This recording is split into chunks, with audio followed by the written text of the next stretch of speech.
Oh boy. Yeah. We back, baby. And we back in our regular time slot tonight. It's Friday night. Your boy Viper is feeling all right. And we are live, baby. We are live. Oh, look at the chat. Philip Autumn Meachley. Not Autumn Meachley. Autumn Meachley out here. I see y'all out there. What's up, people? What's going on? Appreciate y'all dropping by on a lovely Friday night for Friday Night Vibe.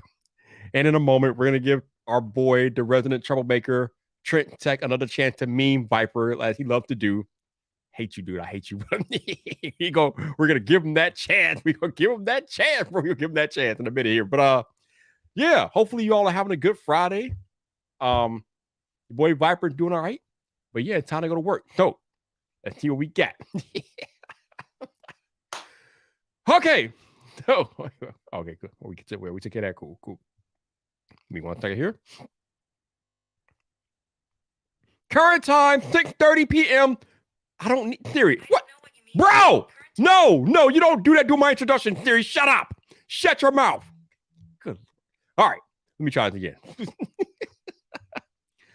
So, current time, 6:30 p.m. Central Standard Time, which means you are in the right place. You are on the right YouTube channel, baby. Yes. So, for those of y'all who are new here, which none of y'all are new, but for those of y'all who are new and lurking, or somehow you catch the replay of this live stream, you want to listen to this next part very, very carefully, because this is the part of the live stream where I'm going to need you to turn your volume down.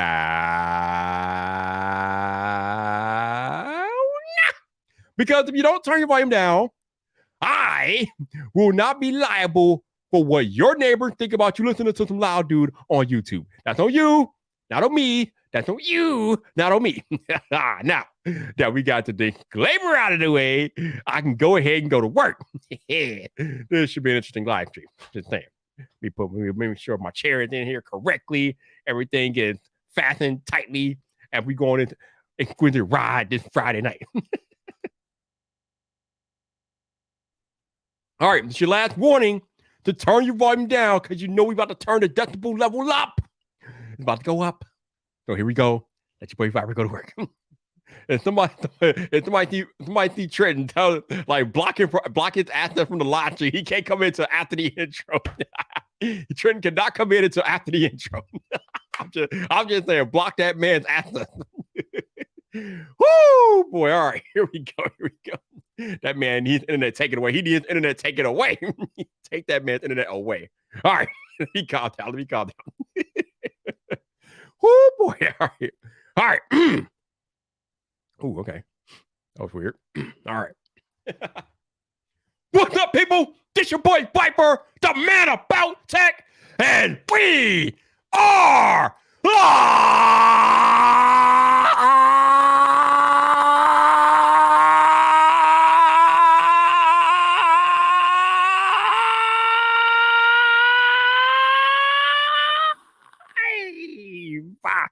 Damn, that was weird. Welcome to Friday Night Fight, baby! Woo!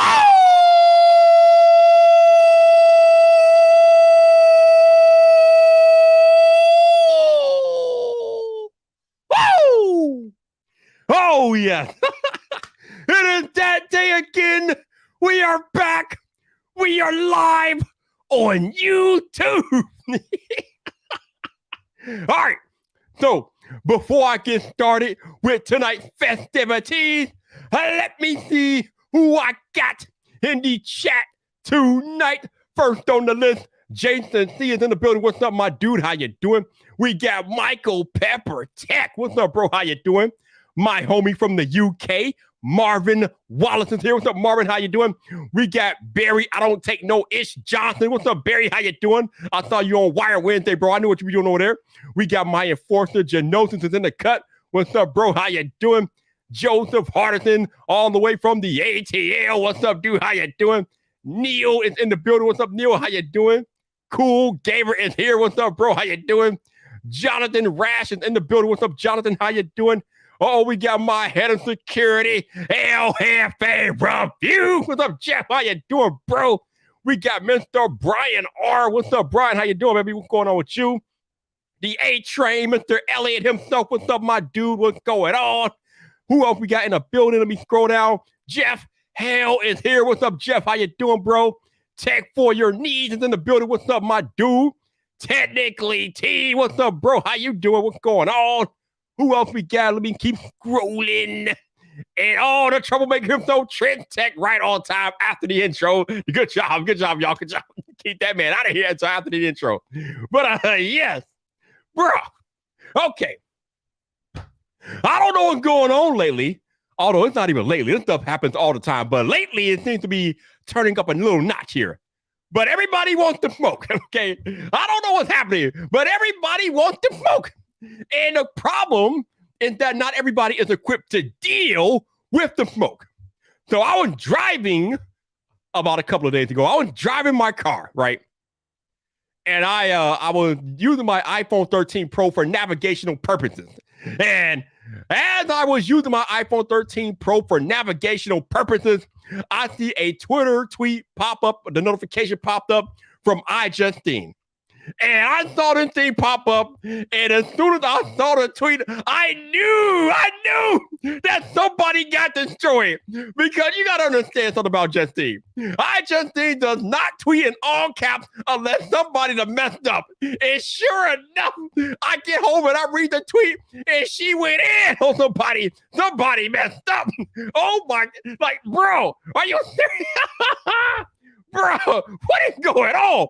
Like, iJustine is one of the sweetest people on planet Earth. It is rare, and I mean extremely rare, when iJustine goes in on you. But she went in. All because some Rudy Poo candy ass made a comment about her not having a Galaxy S22 Ultra video up on the day of, or whatever.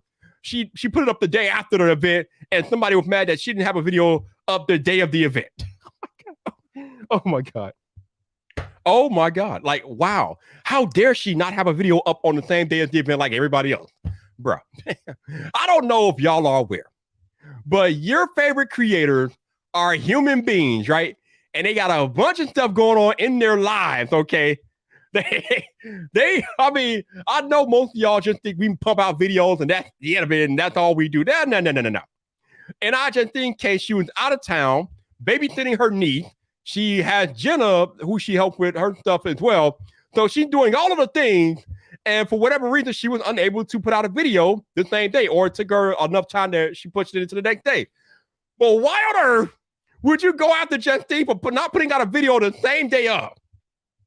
When Justine has been doing this bad boy, she's been doing all this stuff for some 15 years, top of the game, beating everybody, and just being iJustine. Why are you questioning her video schedule just because she's a day after the event? And bro, what is happening? What is this? And then tonight, not even an hour ago, I'm on the Twitter, and we got your average consumer Jutner talking about wanting to go at somebody's neck. And I'm like, what? Whoa! Time out. This man Jutner is like, yo, have you ever wanted to send a tweet and delete it, but you delete it right afterwards or whatever? Or he posted something about sending a tweet and then hitting delete right after it because he wanted to go at somebody's neck. I don't know why he didn't give us any context, but I don't need context. I understand the assignment. That man was mad. He is another one. Jutner is another one that is not going at people's necks just because of a fight. The dude is doing his thing out here. He's creating content. He's raising a son. He has a wife. He's doing all the things he's normally not going to go at somebody's neck. But when he tweets stuff like that, it gets the Viper's attention. And it got my attention tonight. Oh, my God. Bruh. What is going on out here? You're talking about two of the top tech creators wanting to just destroy people. I'm here for it personally. I'm here for it because it's long overdue. This is something that Terry Warfield talked about 2 years ago. Actually, at the beginning of last year, he talked about the clapback, and a lot of y'all, I won't say y'all in here because y'all in the chat here, y'all pretty cool. But a lot of these fools on Twitter are not ready for the clapback. You are not equipped to handle the smoke. You're not equipped. Because let me tell you what happened. Actually, let me take this even further back. I don't even know his name anymore. I should know his name, but I don't know his name. But it doesn't matter because as soon as I tell the story, you all will know who I'm talking about. We don't need to know his name. But some Rudy Poo had the audacity to go on. Actually, he didn't go on Twitter. He got interviewed. And in an interview, this Rudy Poo actually had the audacity to say that Taylor Swift did not write her own song. Imagine being the man that will tell somebody publicly, tell a publication that Taylor Swift did not write her own song. Bro, when I tell you Taylor Swift cooked this boy, oh my God, it was quick, it was swift, and the Swifties went in hard as hell. Oh man, bro, I don't think he will ever say anything like that again in his life because Taylor Swift retweeted it, and that's a wrap. You are talking about 85 million people strong. The Swifties were not having any of it. So it leads me to my next point tonight, right? Sometimes you journals, that's right, you journalists out there, some of y'all are a little grimy. Some of y'all don't know what the hell y'all be talking about sometimes, and y'all like to go after creators, right? Sometimes we got journalists out here that be writing hit pieces on creators. They be writing hit pieces, right? And they know it's hit pieces, but they're doing it because the clout or whatever the case may be. And then the creator retweets it, and the journals want to cry because the creator retweeted a hit piece about them. And the creator fan base is coming after your neck.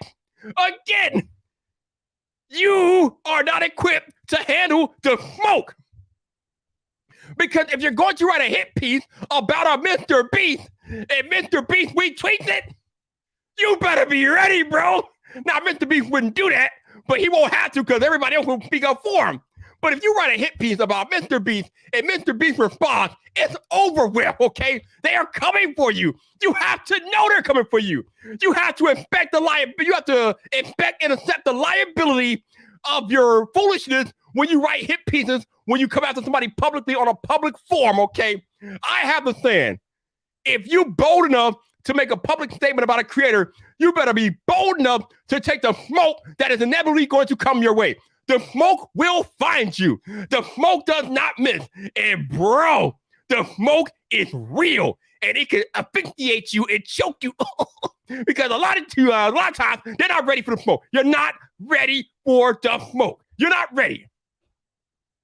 And it just makes me laugh when people out here are trying to pop off at the mouth at a large creator, or even not even a large creator, at a public figure, this, that, and the other. And then they want to cry when the smoke finds you. What did you expect? Now, if you're lucky, a lot of creators will just let it be because they don't want to bury you. But they know with one retweet, they could bury you and end your Twitter career. It is a rare thing that you get something that happened like a Gerald Undone. Because Gerald Undone is a rare commodity. That man is too nice for his own good.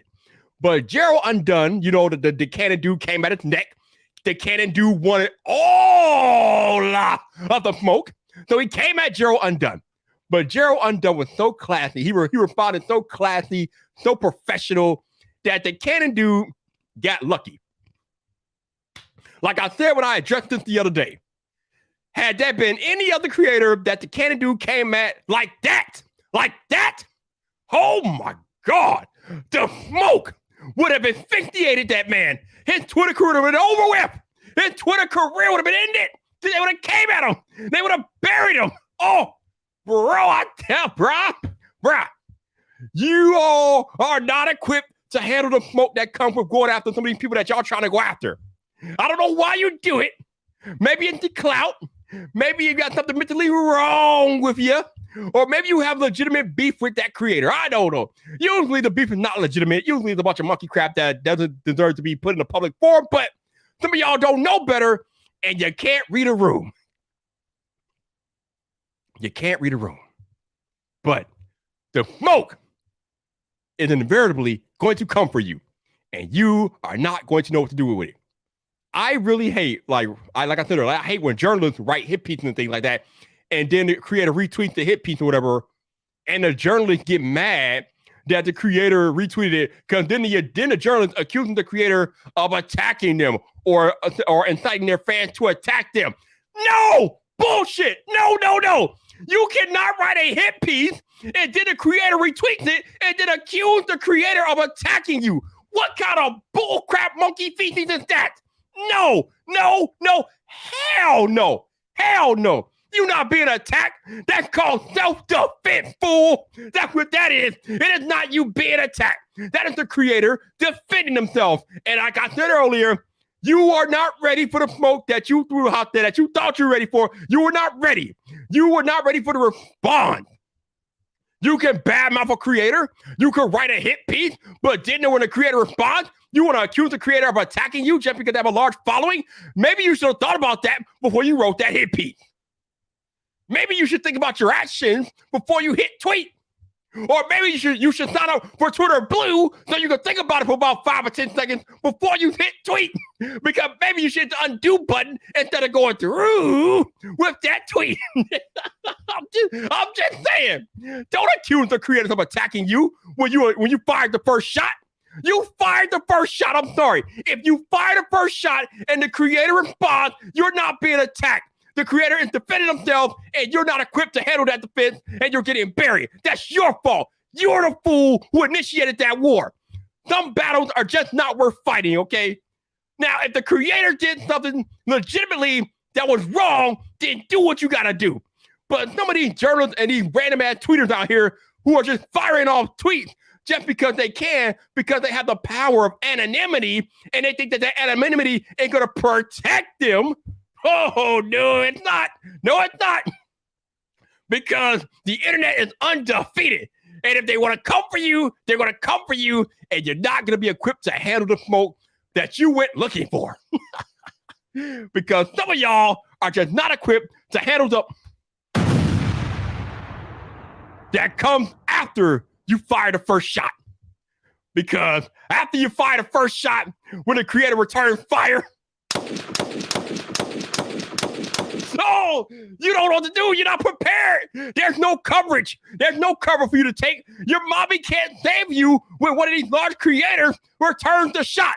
When you fire shots and the creator returns shots, your mommy's not saving you, okay? You can't take cover because you actually made the decision to come at a creator on a public forum. There is no protection for you. You made that mistake, and you gotta live with it. You gotta take that behind whooping, okay? We used to handle these situations differently before the internet, okay? Let me tell y'all how this got handled in the before time, before the internet, okay? When you did something this foolish before the internet, it was like you taking a swing, right? You took a swing because fight, you know. I know y'all kids don't know what a fight is today, but fight used to happen. Actual street fights used to break out in the day, okay? Back in the day, street fights broke out. You took a first swing, you missed, maybe you landed, maybe you missed, but then you had to prepare yourself for the return fire. Bam, bam, bam. Some of y'all had no idea how to handle the return fire. And some of y'all would have got knocked the hell out back in the day because you did not know how to prepare. You were not prepared for the return fire. So, bro, this is what I'm talking about. Today is a little more technical because the internet is involved and y'all thinking y'all got the power of anonymity to protect you, but you really don't. Because anonymity can't keep you from getting Twitter curb stomped, okay? Because you're going to get Twitter curb stomped regardless of anonymity or not. And if you really piss off the wrong person, you're not going to be anonymous for long. They're going to come after you. They're going to find you. Because that's what people do on the internet in 2022. If you get too out of pocket, if you go too sideways, they will find you. They will look you up and they will hand your information off to people that you probably don't want your information handed off to. And good luck with that. Good luck. But that's an extreme case, though. Usually that does not happen. But you will get Twitter curb stomp going after the wrong person. And what I just did the other day, ooh, oh, man. I was like, damn, Justine. I was in the crowd like, yeah.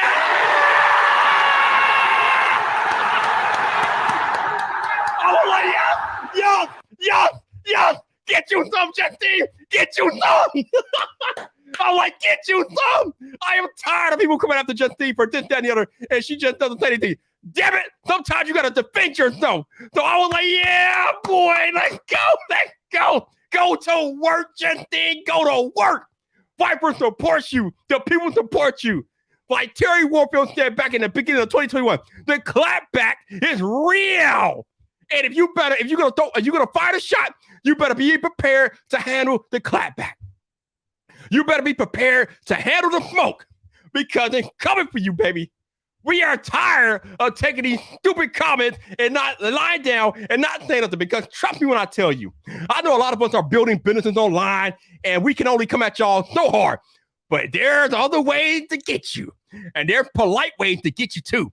We will always find a way. When there's a will, there's a way, baby. When there's a will, there's a way. And if we want to come at you, we will come at you. Are you ready? Can you handle the smoke? All right, I don't want you whining when the large creator comes at you and claps back at you because I'm going to tell you to go whine somewhere else. Go whine somewhere else. Tell him, Jack. Where was that, Jack? Go whine somewhere else. That's right. Go whine somewhere else. When you're firing shots and a shot get returned, don't come whining to us. Go whine somewhere else. As Roberta would say, cry more. Quit your crying. Tired of this stuff, bro. You are not ready for the smoke. You think you want the smoke, but when the smoke hits you, you're choking, you're asphyxiating, you can't handle the smoke, and then you want to go whine about it. Damn it, no. Shut up. Or as The Rock would say, The Rock says, know your role and shut your mouth. Just that simple. Shut up. Quit talking, quit tweeting, quit typing. But, what I got? That's all I got to say about that.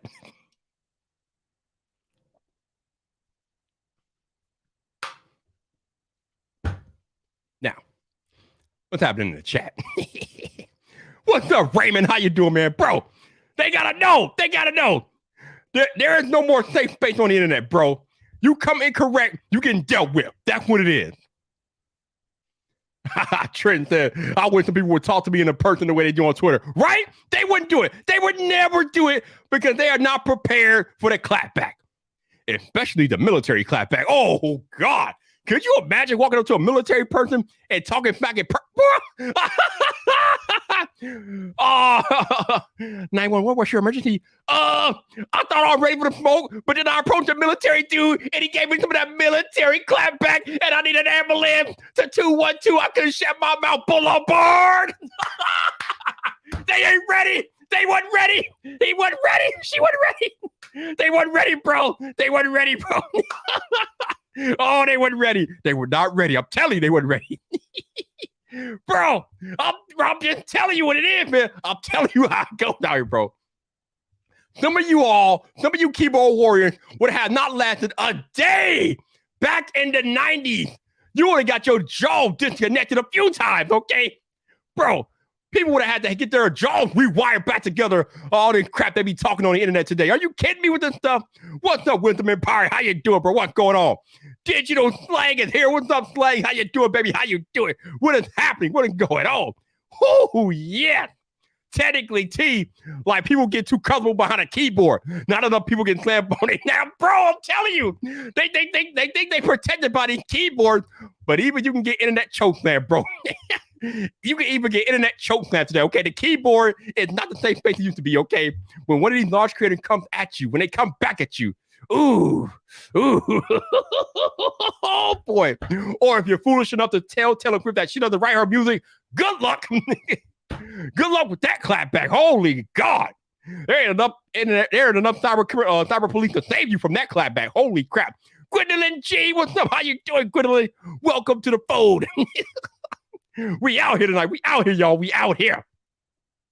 The Man About Tech is back on Friday night talking about the smoke that people ain't ready for. Also, shout out to my Alert Squad out there. There are 35 of you watching the live stream tonight. Thank you for watching the live stream. Chilling with your boy Viper. I know you could be doing anything else, but you are rocking with the Man About Tech talking about smoke tonight.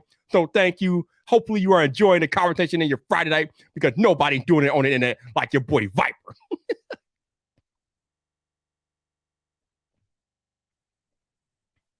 Right? Exactly, 504. Just because I came for you don't mean I want you to send anybody for me. They ain't ready, bro. They ain't ready. And then when the creators do clap back, they're like, "Oh my God, you responded to me. I'm so sorry. I didn't mean anything by it. I just wanted to respond. I just wanted attention." What the hell, bro? Get out of here, man. Get out of here with this crap. Yo, tech preacher, tell him what's up. Easy Computer Solutions, tell him what's up. No, see, nobody comes to Eric, and other people understand Eric will clap back, okay? Eric got all the smoke. Eric got as much smoke as he has phones, okay? That's why nobody comes for Eric, because he got as much smoke as he got phones, and he got a lot of phones. Danielle's in the building. What's up, Danielle? How you doing? You know Viper's out here. Let them know. I got to. Mr. Brian R's in the building. Everybody in the building tonight. I appreciate y'all being here, rocking with the man about tech. Sonny Dixon, too. What's up, Sonny? How you doing, man? How are you doing? What's going on with you? Yeah. Michael Pepper says Newton's third law. But in many cases, the reaction is way more powerful than the original action. The apple hit him on the head too hard. Bro, they're not ready for the smoke. They are not ready for the smoke, bro. They're not ready. They're not ready for the smoke. Yo, shout out to Don Coben, who has been a channel member for 10 months. Bro, I wish I could highlight it, but StreamYard doesn't let me highlight your comment, my dude. But thank you, Don Coben. I see you, baby. I appreciate you supporting your boy Viper here on the live, bro. Thank you. Don Coben, you get a hell yeah, son. I said, give me a hell yeah. That's right. Don gets a hell yeah. Trent says it's funny when someone from a whole nother continent wants to come at you. Bro, right, wait, seriously, who sent you?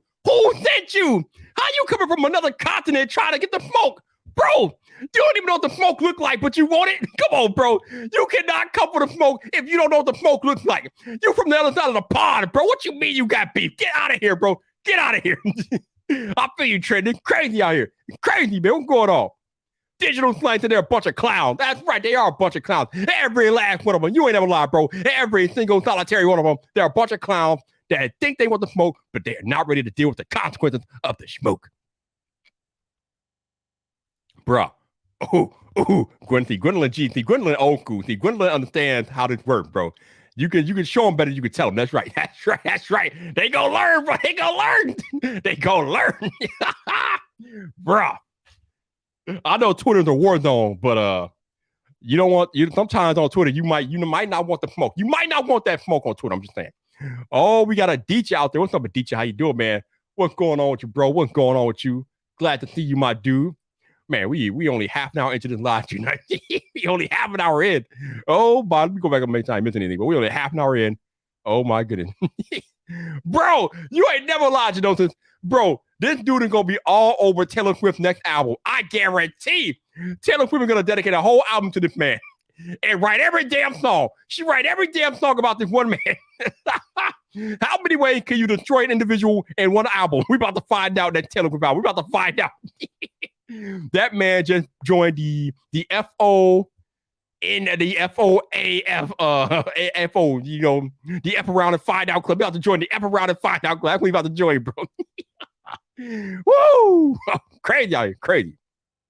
Oh my goodness. But what else going on with y'all tonight? What else is going on with y'all? How y'all doing though? What is happening with y'all? What is going on? What are y'all up to this Friday night? Oh, is that it? Oh, you know what? That holiday, right? That holiday coming out here. That holiday that nobody really like. Well, some of y'all might like it. I don't know, but that holiday coming out, bro. That holiday coming out. That V word that people may or may not be rocking with. I don't know, but it's coming. It's coming. Everybody better have their priorities in order. Make sure you got your things in order. Make sure you getting gifts. Make sure you getting the gift. Make sure the gifts are gotten. If you got side pieces inside people out there, make sure that stuff is in order. You don't want that stuff. You don't want that mingling. You don't want it, because again, if you let it mingle, you don't want the smoke. Okay.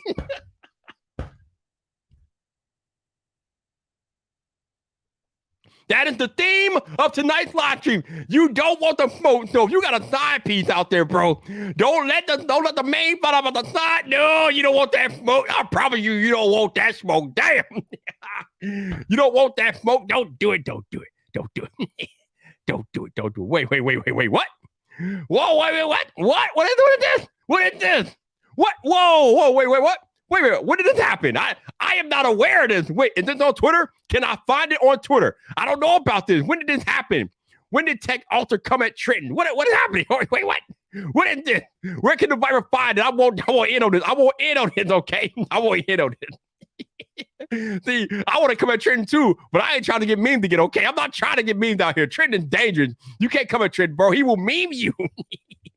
He will meme the hell out of you. You got to be careful with that smoke. You don't want that smoke, okay? You don't want that smoke. I sound like a broken record tonight, but I'm letting y'all know you don't want the smoke, okay? You don't want the smoke. You don't want the smoke out here, bro. You don't want it. Oh, Mr. Brian R with the flower delivery. Oh, man. Oh, that's some high-level pimp type stuff right there, bro. That's some high-level pimp type stuff. All right. Salute, bro. Salute to you. With a high-level pimpachy, bro. Oh, I got, wait. I got a DM from the man. Let me see what's going on here. Let the viper see what's going on here. Let the viper see what's going on. Hold on. Let me see. Trent said, wait. Wait, what the, what? Wait, what?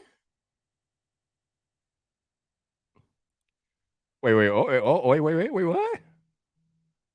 Oh, how to generate Twitter engagement, create fake narrative. Ridicule the narrative. Did you create a... Oh my God. What? Wait, what? What the hell? Whoa. Oh my goodness. Why? What? Why? What Tech Alter? Why? Why on earth would you? Why? Well, first off, I failed to detect the lie in the original tweet that Trent made. He didn't lie. He didn't even lie about it. It was a legitimate tweet. Yo, when I saw that notch on Samsung Tap, I was like, what is this? What is this? Who sent you? I was like, what is going on, bro? I was like, what is going on? So, hell yes, Samsung could be made fun of for that notch. Are you kidding me? What is Tech Alter problem? And then he tried to like drum up this little beat with, oh my goodness, bro. Tech Alter, you're failing, bro. Trenton did not lie. It's one thing if Trenton was lying, but he didn't lie. Samsung literally made ads ridiculing Apple's notch only to put a notch in their tablet. Why does Samsung put a notch on their Tab S8 or Tab 8, whatever the hell it's called? Why is the notch there? There is no functional purpose for Samsung to have a notch on any of their devices. None. So if you're going to ridicule the notch on one hand, but then come back and implement it in the other hand, you better believe you have opened yourself up to all the smoke you can handle on the internet. I approve Trenton's tweet. I see no problem with it. And I'm not sure what Tech Alter trying to prove here, but he's looking a little foolish, bro. You're looking a little foolish. I'm just saying. I don't understand it. There was no problem with the original tweet. No problem with it at all. Bro, that is the other thing that kills me about the internet these days. Why do people feel such a need to interject themselves into things that don't have a damn thing to do with you? What are you talking? Why? Who mentioned Tech Alter? Somebody said, yo, Tech Alter, Trenton talking bad about your mama, bro. No. Nowhere in the tweet did Trenton mention Tech Alter's mama. Nowhere in the tweet. Nowhere. But somehow he comes out and prints out her retweet. Why? Why did you retweet that? That had nothing to do with you. He was just making a joke about Samsung, and you felt the need to retweet. Bro, do you work for Samsung?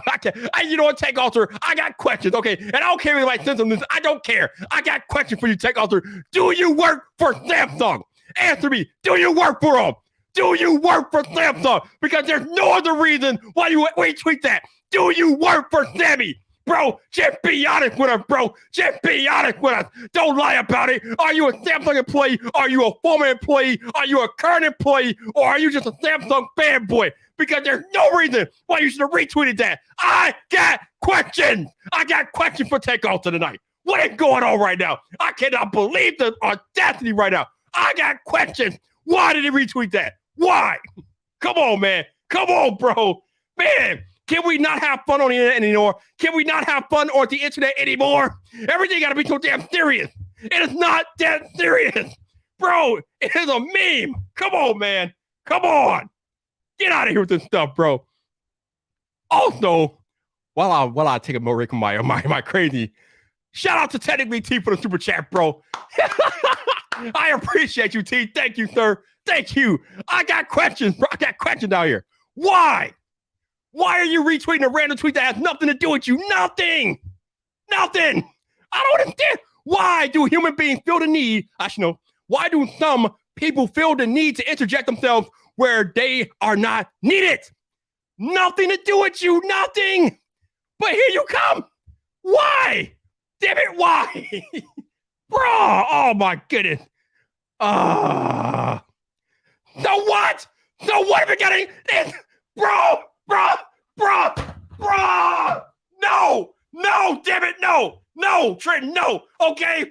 Damn the bullshit, Trenton. The tweet is supposed to get engagement. That's the whole purpose of a tweet. It's supposed to get engagement. How you gonna get mad that a tweet get engagement? That's the whole purpose of the tweet. We tweet things so people can engage with the tweet. Why are you getting mad that the tweet got engagement? Why are you retweeting it? Why? What in the bloody hell? Why? Oh my God. Bro, that's like being mad at the random dude for standing next to you in the bathroom pissing. Why are you mad that a random man is in the bathroom next to you pissing? What do you think his body parts are supposed to do? Okay? He's doing what his biology told him to do. Why are you mad that a tweet is getting engagement? Why? I don't understand. Again, I go back to what I just said earlier. Human beings interjecting themselves where they don't belong. Why? There's no excuse for it. None. No excuse. Stop putting your nose in where it doesn't belong. Actually, I should probably take my own advice, but we're way past that point. It's too late. It's too late for tonight. What is going on? Shout out to my head of security. El Jefe Reviews. $9.99 super chat. I appreciate you, bro. Thank you. Girl, I'm tired of this, though. I'm tired of it. People need to have fun. Let live, baby. Let live, man. Travis MCP up here. What's up, Travis? How you doing, my dude? What's going on? Even Mollico is here, please. Even Mollico is up here. What's up, Mollico? How you doing, baby? How you doing? Bro, I am getting tired of this stuff, bro. Man, even when you try to have a little fun on Twitter, somebody got a problem. If I tweet in all cap, if I send out a tweet, right, and only one letter is capitalized out of the entire tweet, somebody got a problem. If I tweet at 12:01, not 12 o'clock, but if I tweet at 12:01, somebody mad. If I tweet at Argentine, somebody mad. Actually, that's a true tweet. It seems like, last year or whatever, anytime I tweeted at Argentine, some random dude jerking off in his mama's basement would have a problem with it. Why do you interject yourself where it don't belong? Don't understand. I've never understood why people can't mind their own damn business. I've never understood it. Never. How hard is it to mind your own business? I don't understand. What is going on here? Michael West, what is happening, bro? How you doing, Michael? What is going on? Viper does not need down. Viper is on flame tonight. Let the Viper vibe. Let the Viper vibe. Man, everybody. I know. Let me take that back. Not everybody, but people today, they always want to find a reason to be mad. Everybody want to be mad about something all the time.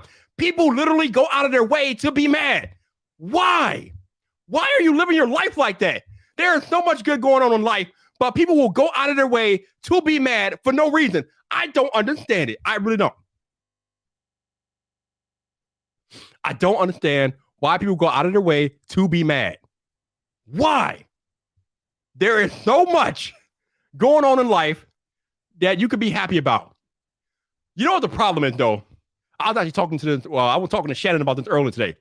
The problem is that people spend time criticizing other people or being mad about things instead of using that same energy to better their own situation.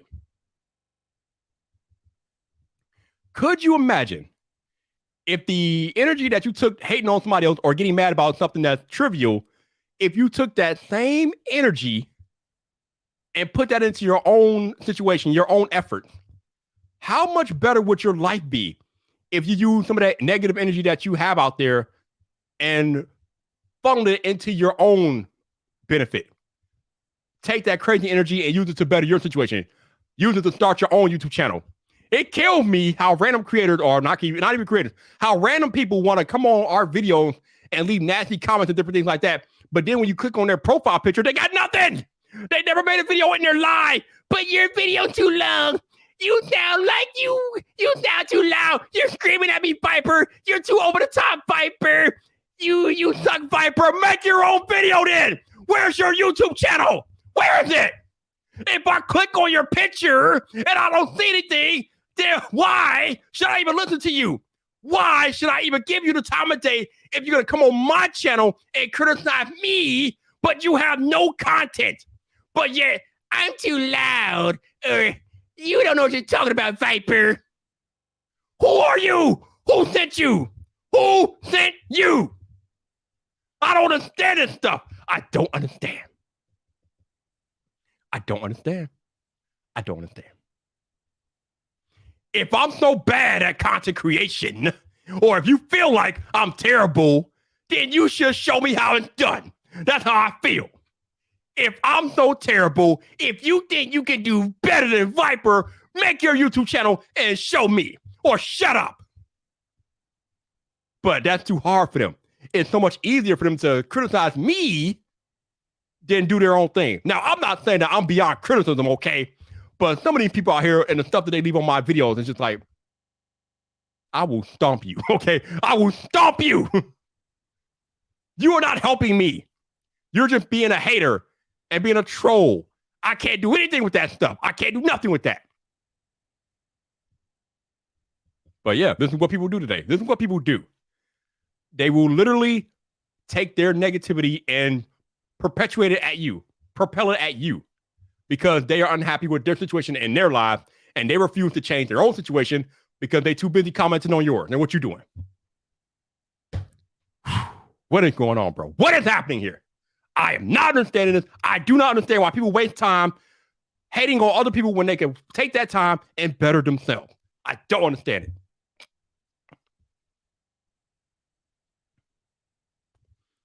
Ah, man. You know, I probably would have lost my voice, but I got my wild cherry Pepsi right here on deck, so it is what it is.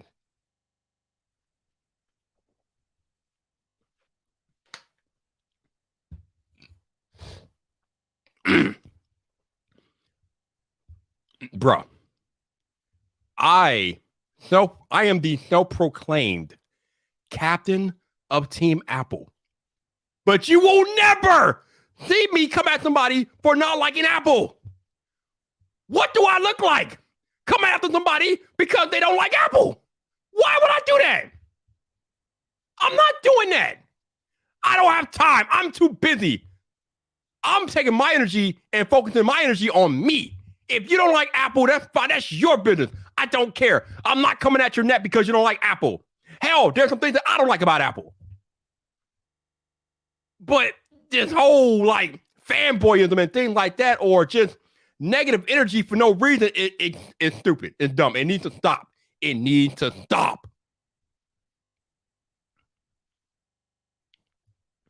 Well, Travis, if you want to talk about it, you know how to find me. I got a live stream with your name on it, Mr. MCP. You just let me know. I'm right here. We could talk about this. We could definitely talk about this if you want to. Anybody else out there that wants to talk to the Viper tonight, y'all know what to do. You know what to do. Hit my Twitter. I'm here. We are live. It is Friday night. We are live. Y'all know what to do. Y'all are not new. You know what to do. Hit me up. See, this is why I love Travis, because Travis understands the assignment, okay? That's why Travis is one of the best of all time, because he understands the assignment. Now, I'm going to go here to my Twitter, and I'm going to send Travis the link, and we're going to have a chit-chat. Bam! Link is in the Twitter DMs. Can't believe this stuff. This stuff is crazy out here, bro. Crazy. But that's one of the cool things about Friday night. I can talk my head off for like hour, 2 hours, 3 hours, 4 hours, 8 hours. But I love inviting people in. I invite y'all to come chat with me. That's how this works. This is a community live stream, okay? So Travis will be here in a moment. Oh, is that right? Is that right? You want in on this? You want in on this? All right. Okay. All right. I have no problem with this. Let me go to my Twitter DMs and find Trent, because I know he's in here somewhere. He should be in here somewhere. Where is he at? Where is he? Why can I not find you? Oh, okay. All right. Since Twitter wants to mess around. Oh, there you go. I'll just brought right back. How did I not find you? Just send me a tweet. Bam. All right, that's another link sent out. That's 2. See, that's how we do things out here. People be like, Viper, hit me up. I'll be like, bam, I drop links. But you know what? I could talk about this stuff all day, but maybe somebody else has a differing opinion than I am. That's why I love inviting people on here. Because as I tell you all the time, it is okay to it is okay to disagree, or it's definitely okay to have multiple perspectives on something. My perspective can't be the only one. I know I'm going kind of crazy tonight, but I'm just kind of fed up with all the drama because it's senseless to me. But if somebody else has a different opinion or perspective from me, I will gladly entertain it. I have no problem with it. I have no problem.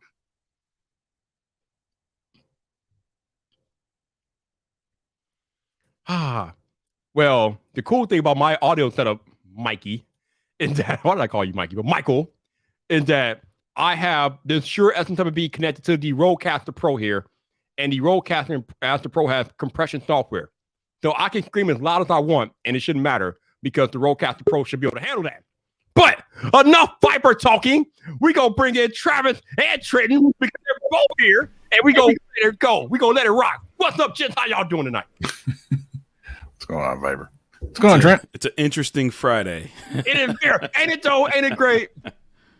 I'm gonna sit back and let them let one of y'all kick it off. What y'all got for me? What y'all got? Well, go ahead, Trent. You in the hot spot with some 400,000 subscriber stuff or whatever he is. Man, look, okay, this is not to talk shit about another creator or whatnot, but I didn't know who Tech Alter was until earlier today. And I'm sorry, I didn't know. I literally just went to his channel. I'm like, oh, he's got 500,000 subscribers. Why the fuck does he care about me? But I guess, let me go ahead and retweet this to further my narrative. But your narrative, I'm like, okay, wait. So you're talking about my narrative about getting exposure, yet the only reason why you saw this tweet was exposure, and then you retweeted it for exposure. But even then, I retweeted because I was like, look, if this was an old tech rant, I'd have made a whole video. I'd have went super petty, would have, did everything. But I'm like, dude, that really hurt you that bad? That got you in your feelings that much? And it was a joke. Like, anybody that goes to my Twitter feed knows I joke all the time about tech. I joke about Apple. I joke about Samsung. I fucking tweeted it from an iPhone. And everybody took it as, oh, well, you guys are presenting it in this false narrative in this, what was the other word? Like toxic or whatever the fuck. I don't know anymore. But basically, they were trying to call me out for being a troll or whatever. Look, I'm in the tech community. I create content. Okay. I see where people say they don't see a notch, but they magically saw a notch on a damn Samsung tablet and lost their minds. Literally poked fun at it. I'm like, what were you doing? Were you like climbing into bed and just the tweet just magically fell into your lap or something? I'm like, what the heck? Why? What for? And that's what drives me crazy, is because you can clearly tell I'm a creator, right? I don't know, maybe I need to put creator in the Twitter bio or something like that. But it even says in the Twitter bio, common sense and have fun. That was just a fun tweet. Okay. And I'll say it right now, because I don't give a shit about this dude or anybody else that had a problem with it. If MKBHD would have tweeted that, everybody would have laughed. If iJustine tweeted that, everybody would have laughed. If anybody with a 100K subscriber silver play button would have laughed. But since they saw that and assumed that I was just, I don't know, desperate for engagement. What? There's so many other things that I could do. I literally just laughed at it because there were so many people talking about this notch. I'm like, okay, if you guys really want to have a conversation about notches, we can talk about it. But come on now. So, you should not. I saw that you were like, well, if it hurts your feelings to take it back, you should not take that back. Because it's not like you talked about his mama or anyone. You didn't even know who the hell the guy was. Here's the thing. For me, over the last couple of weeks, it's really been on my mind because I'm noticing that people care about things that they really have no business caring about. and it's getting really upset. Well, it's annoying as hell now. So I'm now thinking in my videos, how do I shut that person up before they ask the question or say something in the comment section? And there's, no matter what, it's just like cockroaches. You cannot get them all. Do you know, in this video that I've been working on for literally 2.5 months, it'll be out hopefully this week, I literally spent almost as much percentage of my mind figuring out the creativity and the interesting portion of the video as I did figuring out what the haters are going to say and how to squash that in the video. That is a waste of my time. It is beyond, and what I'm getting really frustrated with is some of these people with their little hot takes, which are so terribly off that when I literally offer them money to prove the point, they can't. I'll give you an example. So I should show you the video too, because it'd be fucking hilarious. So what I'm hearing is the narrative is, oh, you know, Travis is an Apple fanboy, which is laughingly hilarious. I have Apple products, and like I've said since 2018, if something starts to work for me, no matter what it is, I will start to use it. I was a Android user for over a decade. Was I an Android fanboy, or did I have something that worked for me? So I switched over to Apple, whatever, right? Then people will point out, well, you said last year you're never going to do Samsung videos anymore. No, I didn't. As a matter of fact, I'm time-stamping stuff and sending it to him and going, see, look at what I actually said. And what I actually said was, if something comes along that's really interesting, I will do it again. And I further said in before that, and I know this because I strategically thought about it as I was saying it, because I knew this would come up, that I would even want to see the Pixel 6. Like, this is all at the same time. So when I did the last couple of Samsung videos, there's always someone that has to say, even though I'm being positive in the video, someone always say, "Oh, you're an Apple fanboy." This last one, if people, oh my God, if they only knew who I used to train with, if they only knew, they would have no chance against me and say that stuff to my face. It would be a wrap. I shouldn't say that, but that's the truth. So this dude says, among many, you know, oh, what, you were talking smack about the Samsung Galaxy S22 all this time, and now all of a sudden you're buying one. I said, I'll tell you what, I'll give you $100, PayPal you today, if you can find a single time when I said anything about not buying it, it's no good, you shouldn't buy it, it sucks, any of those things. And I'm going to save you time. You won't be able to, because I've never said it. And then I said, and then you know what he does? He goes, well, you didn't say that, but what you said was it was disappointing. And send a link to my video. And no shit. And I wish we should share this video just so I can. The punchline is hilarious on this. 5 seconds. You know what? I want you to hear it. I'm not even going to say it. I want you to hear what's in the video that he linked to me as proof that I was hating on the S22. Let me let you hear this, because to me, this is exactly why people who are haters don't even listen to themselves.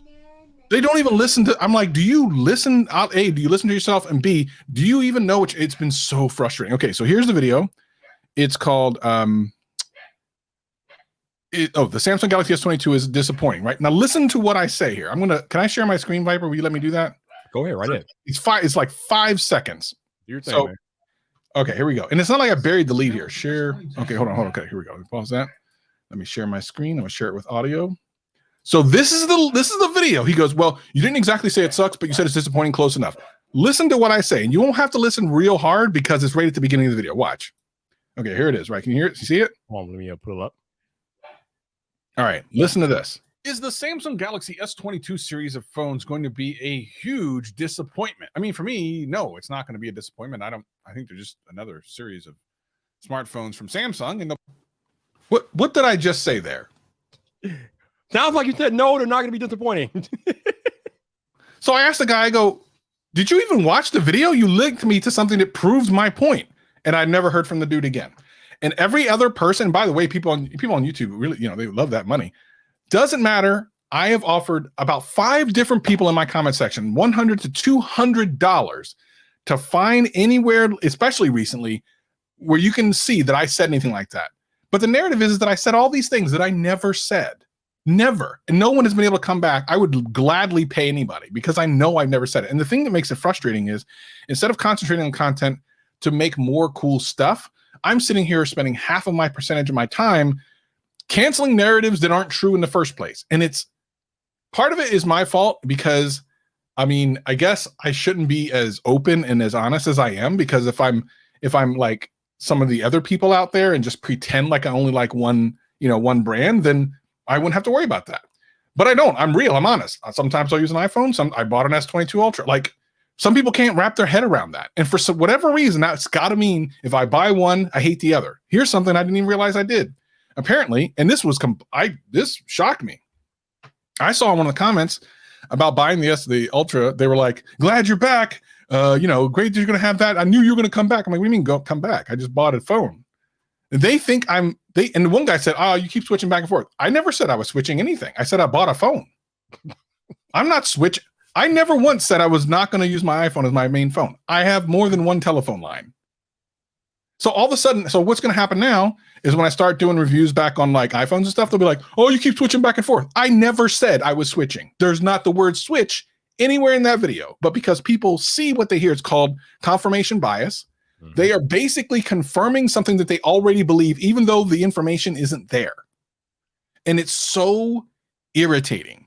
But what I'm going to do is I'm going to take my own advice, moving forward, mute, block, delete, and move on. Because I'm tired of trying to defend myself against people who are the lowest end with no rational thought. I'm done. I'm so done with it. I'm going to do one more video. I'm bringing back brand loyalty one more time.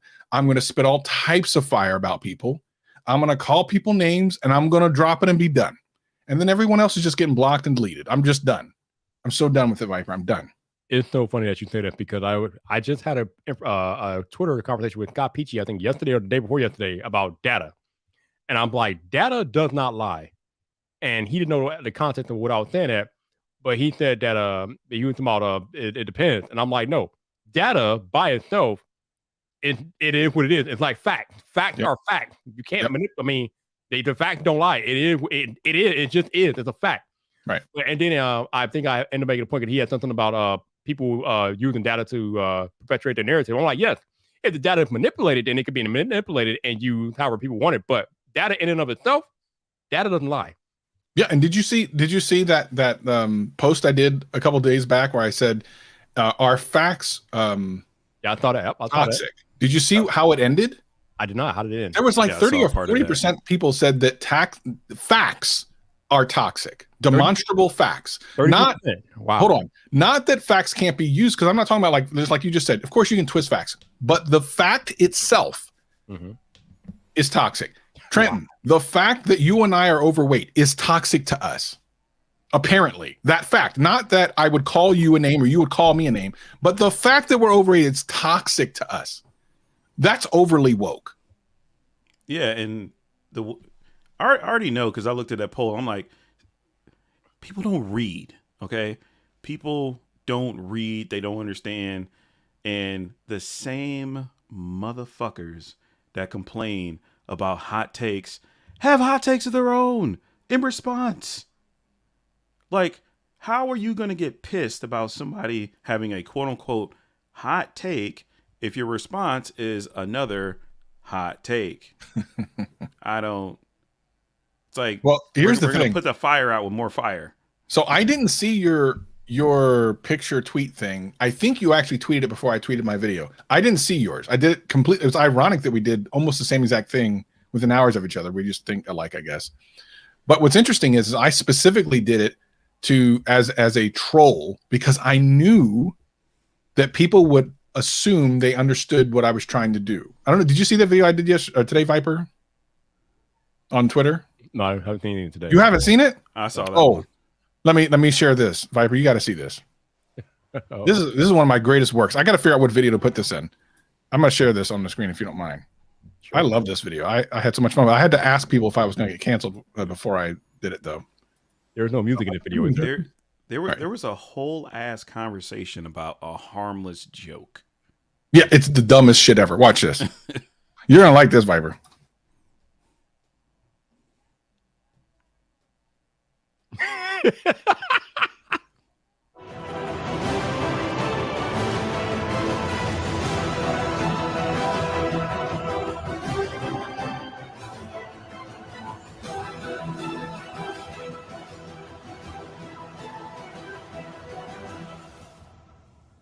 We're bringing the power of Ultra to our tablets for the very first time with Galaxy Tab S8 Ultra with its 14.6-inch Super AMOLED display. This display is clear.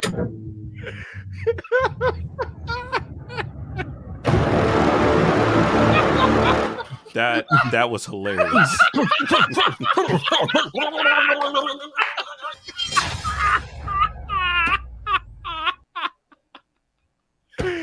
Yo, when I saw the notch, that was pretty much my reaction. I'm like, wait, what? Wait, what? Now, am I seeing it let me interject with this real quick. That was funny. Even though I disagree, and we can disagree to talk about points, and I could disagree where it's going, but it's still funny. I'm not gonna be like, oh, but the thing is, he's trying to get engagement. Oh, yeah, that was dumb. His take on yours was dumb. But I specifically did that because I knew that people would assume that I felt a specific way about it, even though I guarantee I don't feel the way that people think I do about that. Like, that's why I didn't say anything in the entire video. I literally didn't say anything. But people will, and someone has on Twitter, of course, come up with their own narrative as to what I was trying to get across. I guarantee they get it wrong. This is why I'm waiting to figure out what video to put it on, because I really want to put it on a video. I just haven't figured out which one yet. Like, I need to figure out a good video for it. But I know for a fact people are going to use that to say, like, I'm defending Apple, which I'm not. And that's the thing. You can assume, but that's what confirmation bias is. If you watch that video and you feel like, oh, you're just there dunking on Samsung like they did Apple, then you're wrong. That's not what I'm doing. But your confirmation bias brought you to that conclusion. That's not why I made it. That's not my thought process. It's not how I feel. So you're wrong. Your confirmation bias came in. My actual thought is, it's here we go again. Now people are going to be dunking all over Samsung. I'm actually in the middle of it. I'm like, they shouldn't have done it with Apple. They shouldn't do it with Samsung, but we're going to see it again. That was my actual feeling. Guarantee no one thought that's what I felt, but it's because people brought their own confirmation bias in. Yeah, exactly right. That's the big thing. And that's why they think I'm dunking on them, because Samsung was doing dumb shit, and they did do dumb shit, which is literally what I showed. And I'm just saying that, like, if people would stop dunking on each other, they would just be like, oh yeah, I wish it wasn't a notch, but move on. Can you imagine how people who are evolved, people that are your average consumer, would look at us like we're Neanderthals fighting about a notch? Are you freaking kidding me? Go to someone who's like teaching a college professor at like Harvard and go, yeah, man, let me tell you something. I hate these people, these notches and these freaking Samsung. They would look at you like you need to go. This is what I want. This is what I want to say. I'm cool with people dunking on other people. Just stop taking it so personal. We're not even dunking on other people. We're dunking on products. Hey, y'all, look at this stupid pen. Oh, my God. How dare you hurt that pen's feelings? How dare you not hurt that pen's feelings? Oh, my God. Is that pen okay? It's a pen. Yeah. The same thing with brand. Like when you insult somebody's favorite brand, they take it so personally. It's a brand, bro. Oh, my God. I don't like the color on this phone. How dare you? Someone stole that blue 5 years ago. It's a phone. What? Who stole the blue color? I go back to what I said earlier. I don't know why people get so uptight about things that largely don't concern them. Like, if it has something to do with you, there's a saying, if it doesn't apply, let it fly. Like, a lot of people need to take that to heart. If it doesn't apply, let it fly. If it has nothing to do with you, just let it go. Why are you getting involved? Why are you getting all bent out of shape? I still can't believe he retweeted your tweet with what he said. Like, when I saw that, I'm like, wait a minute, is that Trent? Like, the Trent? What is going on here? And then I was like, oh, maybe I thought maybe I was reading it wrong. I thought maybe he was joking or something, but to see that he was serious and then seeing the replies underneath it, I'm like, what? Man, look, I didn't even know it was a thing. I was at work, minding my own business, scanning and cleaning Chromebooks, and somebody hit me up in the DM. They're like, man, is everything cool between you and Tech Alter, or what's going on? Like, that's messed up. I'm like, who the fuck is Tech Alter?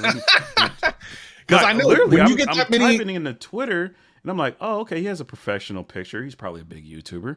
Okay. And then I go click and I look on the tweet, and as I'm reading the tweet, half of my brain is turning into tech rant mode. The other half of my brain is like, okay, let me see if someone mistook this. And then I'm looking at the replies and how they're stacked underneath each other. And then somebody even pointed out my bio, and they're like, yeah, see, look at his bio. And I'm just like, it says common sense and likes to have fun. I thought that was a fun tweet. Like, and then I even went back here. This is how crazy this shit is, because you start self-analyzing. Like, I didn't immediately go to, oh man, fuck you. I literally went back. I'm like, okay, what did I say wrong? Did I do anything wrong? Right. And I reread it myself, and I'm like, no, I'm not wrong. This is, if anybody else would have said this of a larger influence, tell me this. If Flossie Carter would have tweeted that, would that dude go at him like that? If he knew him like that? Would. I wish he would. And so that's part of where, and this goes to a larger conversation, because people always run out and cry on Twitter. Oh my God, can you believe the hate that I'm getting, what I said in the comment section and yada yada. Okay, that's fine. Like, you're a human being or whatever, but don't turn around and do the same shit to somebody smaller than you. And I don't care about size, because to be honest, if we met in person, we're both human beings. I don't give a fuck about his numbers. He doesn't give a fuck about mine. We're two guys, but still, right? Because if I would have came at him the way he came at me, oh my God, can you believe the toxic behavior of yada yada such and such? I would have been this toxic guy goes at a larger creator because he's jealous of him. But I had a larger creator retweet my own tweet that I legit expected 5 people to look at and say, ha ha, that's funny. I'm reading the thread and like, there's a whole ass discussion. And I'm like, there's 2 photos. You can't make this shit up. Bruh. This is why the only real answer is to block, move on, delete. That because there's nothing else to do. Like, you can't tell an irrational person to be rational because they already think they're being rational. It's a losing cause. It's like explaining. That's why I don't talk about politics or religion to anybody in general, unless I know that they're open-minded. Generally speaking, you're not getting anywhere with anyone on that. So you might as well not bother. So I wouldn't. I'm just coming to the conclusion that I've been wasting my time. And the funniest thing is, really the worst thing is, and I should be ashamed of myself, is I've had the exact right advice for this situation that I've given to so many other creators, and it is 100% right, and I haven't been doing it myself. And here's the thing, and I'm just going to say it again for people who haven't heard it, and I'm going to say it again mainly for myself to hear it. And that is, every time you spend any time talking to a hater or arguing with someone is time you're taking away from people who have supported you or loved you or want more from you and don't want to ever say anything negative to you. You're not spending the time engaging with them. You're spending time on a drive-by ridiculous person, which is you're stealing from the people who support you. And I don't want to do that anymore. I'm done with it.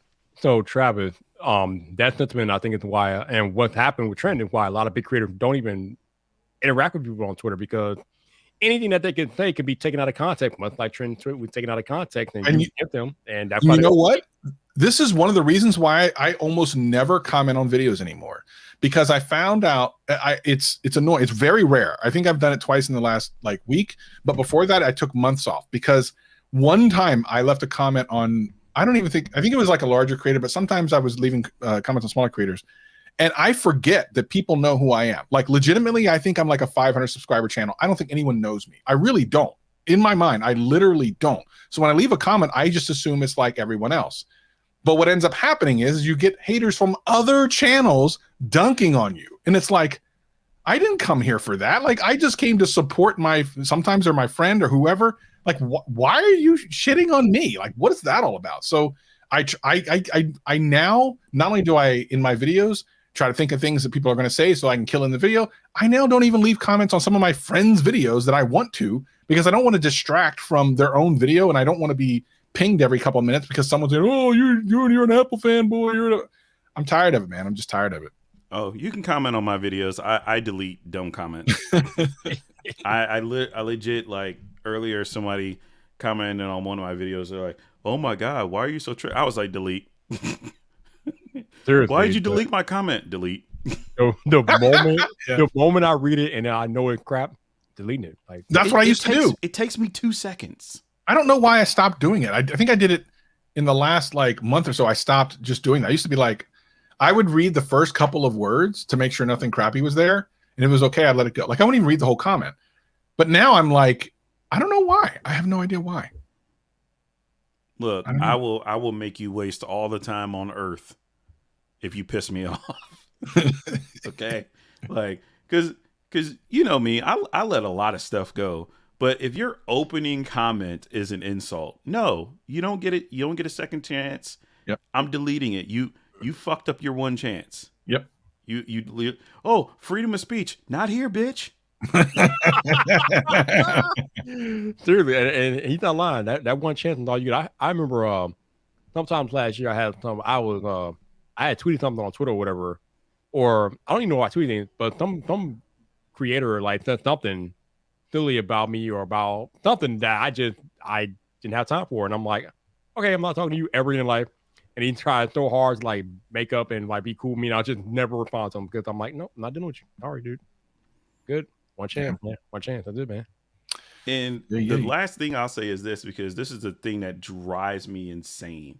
Like, I appreciate people like Floss and other creators who, how they are on YouTube is how they are on Twitter. Okay. Yep.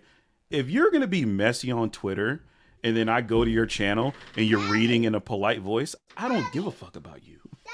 Yeah. Trenton said, "You're authentic everywhere. Okay. Get off my face. Get off my face."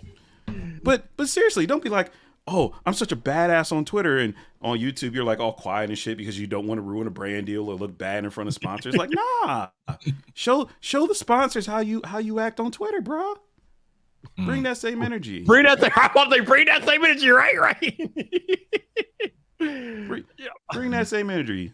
You know, if you want to be ignorant and stupid as fuck on Twitter, do it in your content as well. Oh no, I can't mess up my money. You know what? I mean, Trenton and Travis are good. Sorry, but I stand by what I said tonight. Some of y'all not ready for the smoke. Y'all want the smoke, but you're not ready for the smoke. You're not ready, okay? That's true. You're not ready for the smoke. That's true. You're just not ready. It's because there's no way to understand what that means until you're in it. Because for the vast majority of people, and most of them are non-creators, and this is not a slight, this is just the facts. When you tweet something or something, if you're not a creator, you don't have influence in any way, maybe a couple of your friends like it or whatever, and you don't see a lot of negative things. You don't hear a lot of negative backlash. But if one of your tweets go viral or something, even if it's for something good, you will find the most evil people. And I was talking to someone the other day about this. For some reason, it's normal in our society or something, at least online society, to be quick to say something negative about a positive act rather than tell someone that they're spreading negativity and to down that. Let me give you an example, because I've seen this happen a bunch of times. And I talked to Jonathan Morrison about this just 2 weeks ago, how like someone will do something kind. This is why most of the things that I do kind, I don't tell anybody. I don't tell anybody, because the 1 or 2 times that I did, I was like, yeah, I was able to share this. I'm so thankful. And they enjoyed it, right? I'm doing what made me feel good about sharing and blessing other people. I saw Jonathan Morrison doing it a lot. It inspired me to do it, right? So now I do it. I just did something the other day. One of the biggest things I've ever done for someone else, you'll never know about it. And the thing is, the reason why you won't know about it isn't because I'm embarrassed. It's not because I did it to cloud it out. I did it because it was something I felt like I wanted to do. And that's why Jonathan did. But Jonathan sometimes, more times than not, though, he wouldn't show you at all. He would sometimes, show that in a video, which I thought was awesome because, again, it inspired other people. But people will come in and dunk on you for doing something nice for someone else and say some shit about you.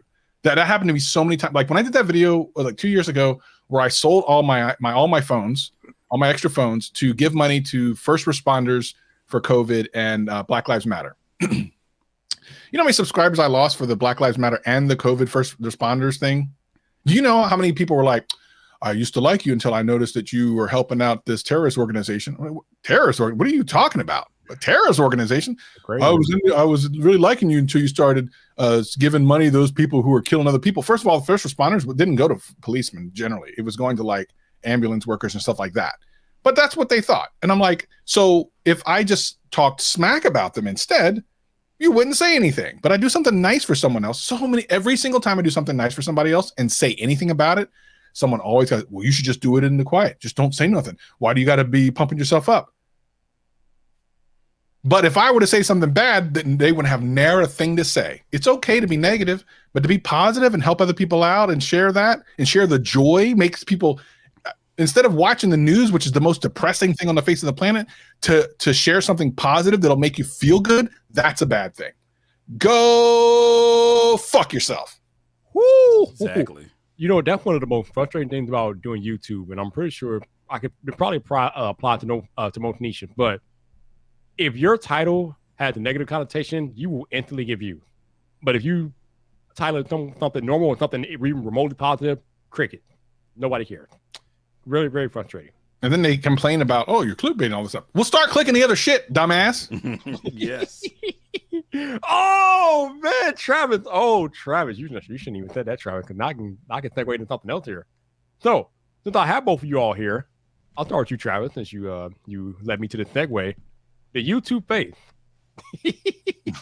People hate it, but they keep clicking on it, Travis. My thought, Travis, is can you please explain to the people out there that might not understand the psychology behind the YouTube face? I literally, when I did the Toxic Tech video a couple years ago, there was a section in there, and I remember when I was shooting it, when I was talking about why we do things like negative videos and things like, you know, the YouTube face, there's a section in there that as I was shooting, I'm like, this is for Viper. Like, I remember this very specifically. And I go, I said it twice. I go, if you stop clicking on it, we'll stop making it. And then I said, for the people in the back, if you stop clicking on it.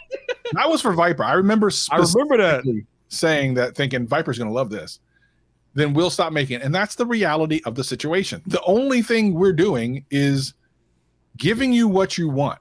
And if you stop clicking on it, which is another thing, hate watching is one of the most cringe things you can do. I've never sat down and watched something that I knew I didn't like beforehand and that either would trigger me or upset me. I don't sit down and go, let me find some YouTube videos that I don't like by creators that I don't like. Why the hell would I waste my time sitting down watching someone I don't like? Who you got nothing else to do? Huh? Oh, you got the answer. Oh, let me hear.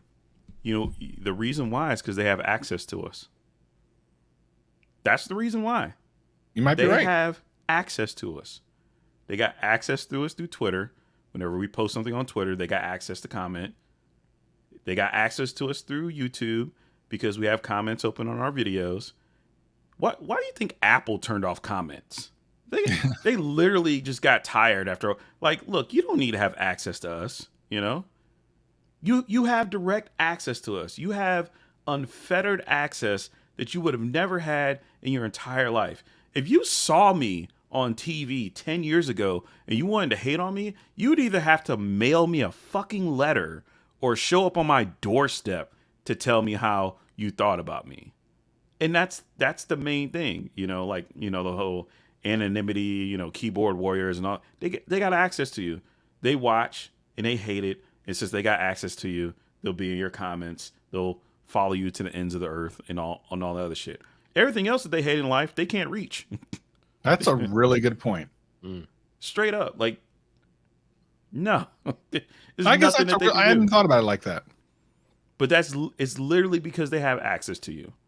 When a hater or someone who doesn't like you or doesn't like what you do, if they have access to you and they can push whatever button that they want to push, they'll do it all day long. And then, you know, they'll go cry foul. Oh, he told me fuck you in the comment section. Yeah, what about the other 100 comment? Well, you're supposed to take that. What?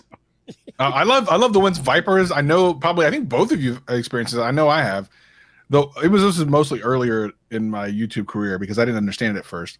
When I was more active on clapping back on people, which I try not to do anymore at all, there would be those every once in a while where they would go, oh, I didn't know you were going to respond. Oh, I love your stuff.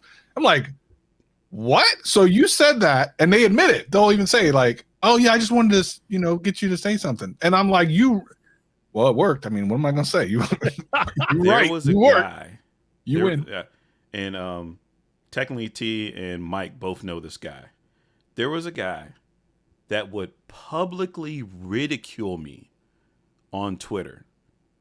Like everything I did wasn't the right way. It was the wrong way. You shouldn't have done that, right?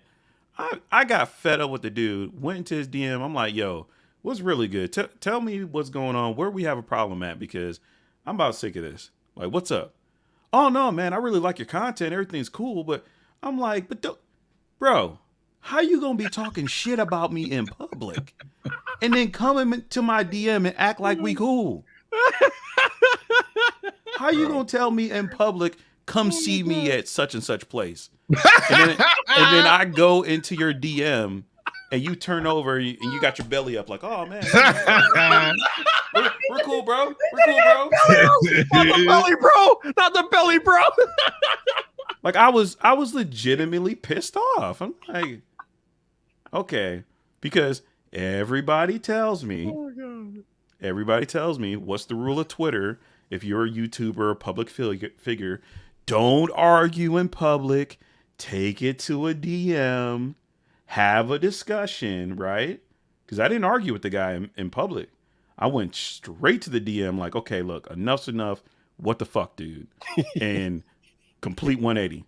I would have done the same if Tech Alter before he did that, well, whatever the fuck retweet narrative that he was trying to say. And by the way, I hate the fucking word narrative. The only time I ever hear the word narrative is either on fucking YouTube or Twitter. I don't hear it nowhere else. I work in a goddamn school and I haven't heard the word fucking narrative in 4 years. Anyway, if Tech Alter would have went in my DM, which you can contact me through the DM, and said, hey man, I don't know what's going on here, but that doesn't look too good or whatever, you know, fine, okay, whatever. We could talk it out. I've talked to plenty of people in my DM and had very good conversations with them. But when you go from zero to, you know, public humiliation or whatever, I feel some type of way. But just like Travis was saying, there are people out there that will shit on you. And then when you go talk to them, like, okay, what's good? Oh, yeah, man, we're cool. No! No! You don't get to slap someone in their face and be like, hey, could you sign my fucking autograph? Like, no! But you know what it is? That's what it is, though. They want the clout. Like, a lot of times people come at you, they come at you for the clout. Because they want you to respond, because when you respond, you're giving them attention and you're giving them the clout. If you don't respond, then they have nothing. They're just talking into the ether. That's why a lot of creators don't even respond to that type of stuff on Twitter, because it's just they know better. But man, yeah, I know somebody was saying somebody should have. I think somebody said Trent should have screenshotted those DMs and put them on blast. No, because I don't condone that behavior, because whatever you say in a DM, that's a DM. That's supposed to be between y'all. Now, if I cuss some dude out in the DM because he was coming at me and I asked for his permission, like, hey, do I have your permission to share this? Then yeah, I'll share it. But I'm not about to get sued or have my shit taken down or whatever because of that. Like, I know people think that's kind of a cool thing, but no. A DM is a DM for a reason. A public message is a public message for a reason. All I ask is that you carry yourself accordingly. Don't make that mistake, don't Trent. You know a DM is not private, my dude. You know better. I mean, I know to a certain degree, like there's some things you should never say even in a DM, like you should never threaten someone or stuff like that, but still I respect the sanctity of a DM. Like, if me and you, we've talked into a DM and that's between us. Me and Travis, we've talked in a DM, that's between us. I've had DMs with 50 other creators and that's literally between us. I'm not about that life. Like, no. Yeah. No, it's a weird thing. You do have to, as someone who has any sort of influence or has something, you do have to treat DMs as public things, because eventually it's on our side of it, right? In other words, yeah, you don't want to say something that you wouldn't want to get out publicly, because there's a good chance it will, right? Because if they have nothing to lose but you do, that's just an uneven proposition. But yeah, I mean, I agree. I think that just trying to hash things out in private sometimes is a good thing. Sometimes it alleviates a whole bunch of extra ridiculousness, because the thing is, like, a lot of people will pile on if they see something happen. Like, they won't be the first person to do it, but they'll gladly be the second or third. Like they need someone else to do the first hating or the first comment or the first whatever. And then after that, when they see other people doing it, like, oh, let me pile on. So if you can keep that first couple from happening, then it's less that you have to deal with. And I just don't have the time to deal with. I got other stuff I need to be paying attention to. I barely pay attention to the stuff I'm supposed to be. So I really don't have time to be paying attention to stuff that's just not worthy. But yeah, you got to treat every communication, DM or everything, as if it is public, because there's a good chance it will be at some point, even if it has nothing to do with that person leaking it. Maybe someone hacks someone else's thing and then leaks it. So yeah.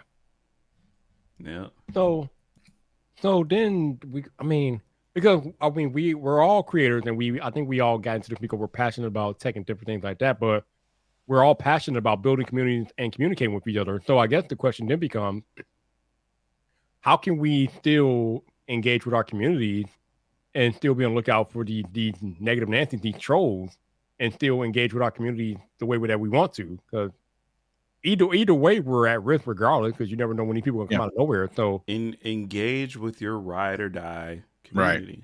Right. Really so into that. I agree with you, Trent. 100%. Like there's people in my there's people in my community, I guess if we can call that a community or whatnot. There are people who watch my videos and they comment, and I appreciate their comments. Like, I can tell when someone is trying to be hurtful, and I can tell when someone is trying to be helpful. That's something that you have to do as a creator. You have to be able to sift through what is good and what is bad. And if there's any question in between, you just need to figure that out between you and that person. But there are literally people that show up for every video, for every live stream, ride or die. And those are the people I support. Those are the people that if they literally hit me up in the DM, or if they have a question, or if they want me to make a specific video, okay, cool, I got you. You've been around for years, months, whatever. But if you are literally some random ass dude that says, I came from such and such's video and he said this, and I think you're a pile of shit, goodbye. I'm not worried about you. Yeah, I can't invest time in you. 100%. The thing is, like, aside from the creators, like T, you guys, Jeff, like I just, that goes without saying. But then there's people like, for example, 504, always been incredibly supportive of everything, including Gadgetcast and everything. I love that dude. Genosis, solid dude. I saw Gwendolyn was in here. So there's names and stuff. Most people I don't remember, and I don't know. Like, I'll see their name once or twice, and I just completely forget about it. I never think about it. Not that I'm doing it to be mean. That's just the way my mind works. But there's a couple people that I just know. I see their name, boom, I know them because they're always around. I know 504 every single time. I know Gwendolyn. I know people from my community and stuff. Like, I see those peeps. It makes me happy. I need to do even more for them because I feel like they're not doing it to gain anything, but they're so damn supportive. Why am I spending any amount of time with these random ass people who I won't remember in a week anyway, or a day, to be honest? If I'm really gonna be honest, I won't remember anyway. When these other people are so dope and like so supportive and so awesome. Yeah, 100%. I'm still I'm sorry. My favorite commenter, my favorite guy that is always in my live streams, no matter what. And this is not to slight anybody. This is literally my favorite dude is Aditya. I don't know how to say his last name. It starts with a U, but Aditya is my favorite dude. That dude is in a whole ass nother country, in a whole nother different time zone. It makes it to my 7 p.m. live streams on a random Saturday. That dude has been in more live streams than anyone else, and he's in a whole nother country, whole nother time zone. I appreciate guys like that. I appreciate the shit out of that. Yeah, that dude is everywhere. I love that man. And he's in a lot of other people's communities as well. And he comments, he talks about stuff. Like I said, I'm not talking bad about anybody. Like, if you watch a stream and you never comment, I'm still cool with you. But he 100%. Is active. He's active in my comment section. He's so active. He's here tonight. He's I've seen him before. He's watching. He's there. That name sounds familiar. Oh yeah. Fucking love that dude. Yeah, legit. It's and I agree, man. There's so many people, and some names that come back to me after a while. I see some people are really supportive in this chat too. I love your community too, Viper. You got a really good community, so I love all the people from here too. But yeah, I mean, there's super. So I've actually, like I said, some of the things I've been doing lately for people that are really nice. There's a person that I'll say I blessed today. It took a week and a half because sending anything right now is ridiculous with the storms. But I blessed today. Like, he didn't know anything was happening. He just got home. There's UPS thing there, and boom. And but I did that because this dude has always been nice to me. He didn't have to be. He did things for me that he didn't have to do. And it wasn't like he spent a lot of money or anything. That's not the thing. But he took time. And to me, time, you can never pay someone back for time. No matter what you do, you can't really do it. Like, you can try to sew back into them, but they've taken a part of their life. They will never get that time back.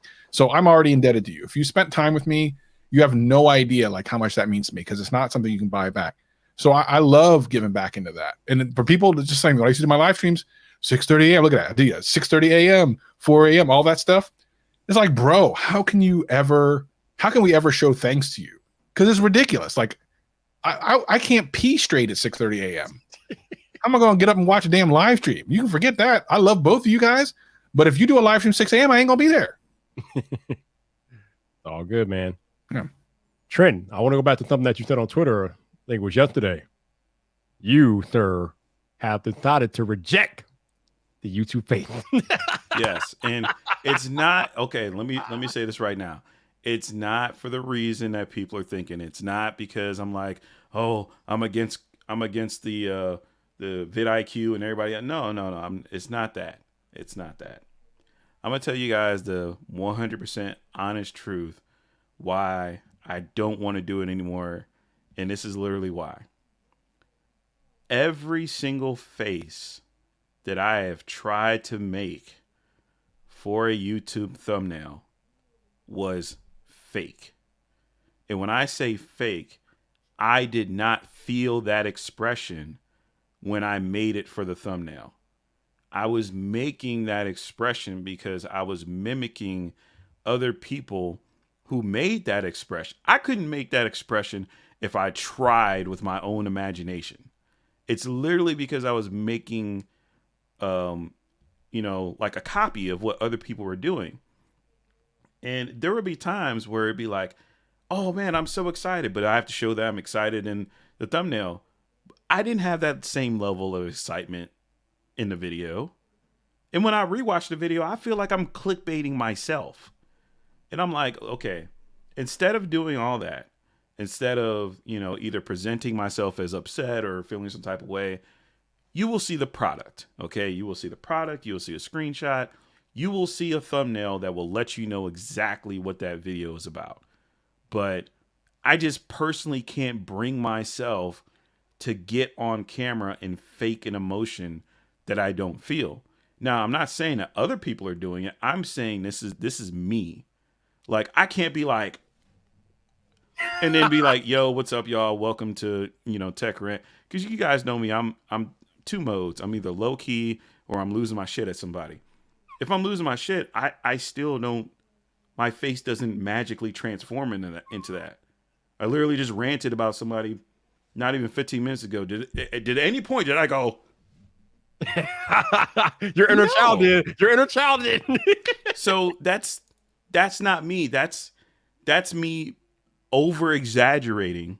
And I feel like when people see that and they see me and they click on the video and then they watch and they're just like, well, your thumbnail shows me this. Your content shows me that. So I personally can't justify doing that to get people to click on my video. That just doesn't work for me personally. And I want to, as much as I want to succeed on YouTube and have stuff move forward, I don't want to do things that make me feel I'm being inauthentic and chase that. Yeah, that's my only thing with that. I don't have an issue of other people feel some type of way about it, but that's just me. I want to real quick just respond to Anthony in the chat. Appreciate you for watching. Yeah. I actually, the follow-up video to that is the one that comes out next week, where in it I put a challenge that if you want me to do that, All you gotta do is hit the like button. And if I get enough likes, I'm gonna do it. Matter of fact, I probably shouldn't say this, but this is literally why I bought the Samsung Galaxy S22 Ultra. So take that for what it is. Eric, man. Come on, bro. Are you telling me that you brought the Ultra to gift somebody? I'm hearing it right. It's content, man. It's Oh a damn my good goodness. video. Okay. I love Easy Computer Solutions. That dude. Easy's awesome, man. I love Easy. Bruh. You know what? First of all, where is Tech King Mike? Because I'm first of all, I'm glad the Friday Night Tech Fights are back. I'm glad about that. But we need the funerals. Because that was we would lose it when he would funeralize someone at the end of a fight, man. That was some of the best tech YouTube that's ever been made. Yeah. Period. So I remember when Easy's still out there burying phones. I remember when I asked him to bury the butterfly keyboard. I think it was 2 years ago. yeah. Yeah, Easy, we gotta bring back the funeral, man. We gotta bring the funeral back, bro.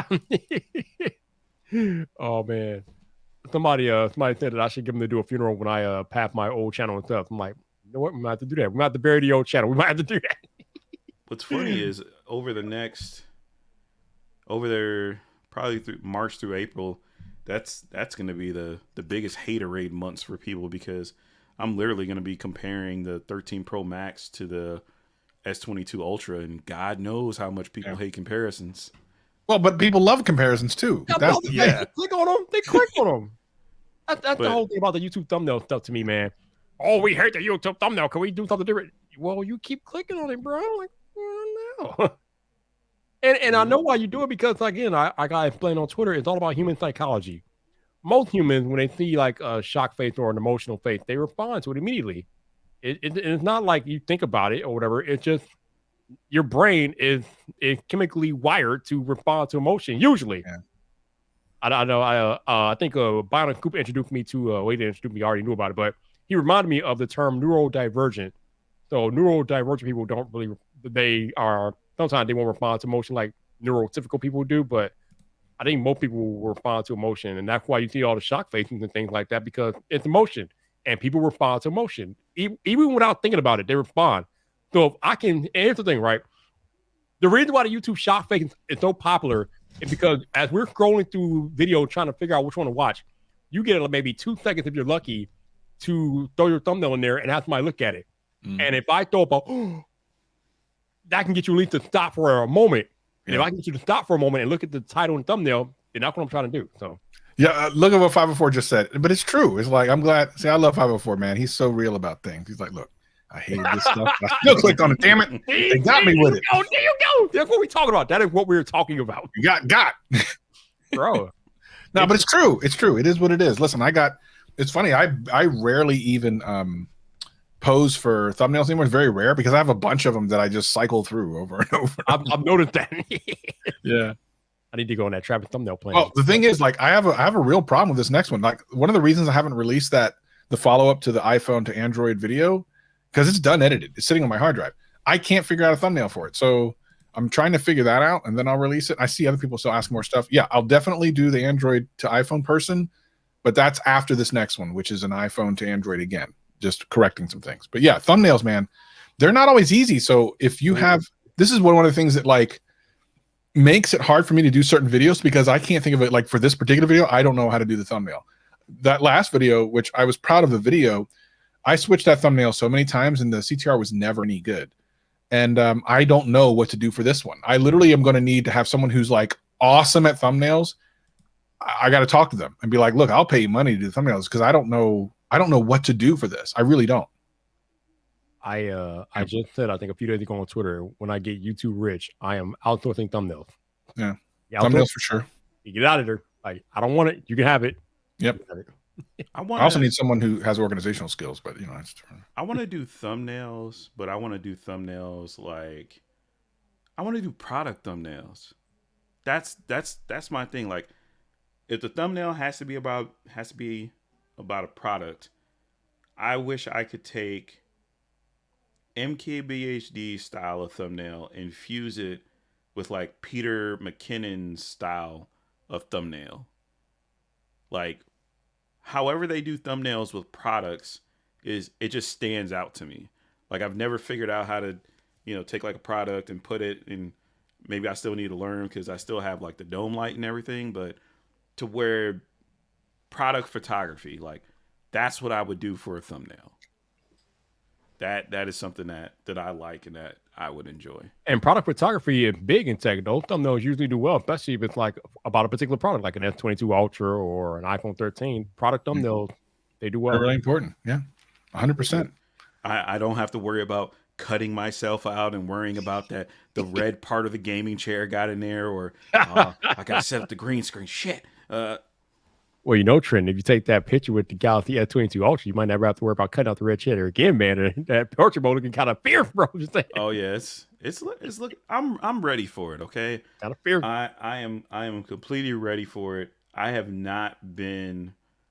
really haven't messed with Samsung since the Note 9.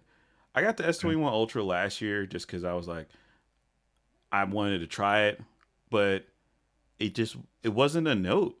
And I was like, it's just give me the Note with the pen. So like I said, I ordered the Ultra. I'll use it and review it myself, but then I'm going to use it for a future video. But I just got in today the Amazon renewed Ultra 20, the Note 20. Sorry, the Note 20. Note 20. Fucking 16 words for this damn thing. Anyway, whatever the hell this is, right? Note 20 Ultra. Yeah, it's been so damn long since I've used a Note, and it's just, listen, it's nice. And a Note with 120 hertz is super nice. And I knew that, but it's so funny that people are going to be like, oh, you're an Apple. It's just tiresome. It's just tiresome because I've always loved Notes. I've always said it. I've never made no bones about it. And this thing, man, the only thing I will say is I don't like this little stylus on the left-hand side. It needs to be on the right-hand side. But you get this out. Listen, hold on. Let me do this. Let me do this thing because this is it right here. Get your husband. Oh, shoot. Hold on. This sound it makes is like ASMR. Hold on. You can do this. You're going to do your little note. You're going to go. Oh, the chalkboard. I love that. I love that. It's so nice. It's a dumb little thing, but I love it. Here's the sad part. So you guys are gonna laugh your ass off at this. So I'm gonna have to try my best to be Twitter neutral when that phone comes out, because like every single photo I'm gonna have to take, I can't take it with the iPhone of the Ultra. I gotta have the Ultra and the iPhone, and I gotta have my Pixel like back here taking it, and then I have to tweet it from some random ass app that doesn't say Twitter for Android or Twitter for iPhone, so I can't be claimed as biased towards one way or the other. No, listen, damn. No, I'm glad you brought it. I want to talk about it tonight. So I'm glad you brought this up. This is one of the most annoying ass things on Twitter. You tweeted from an iPhone. You tweeted from an Android, bro.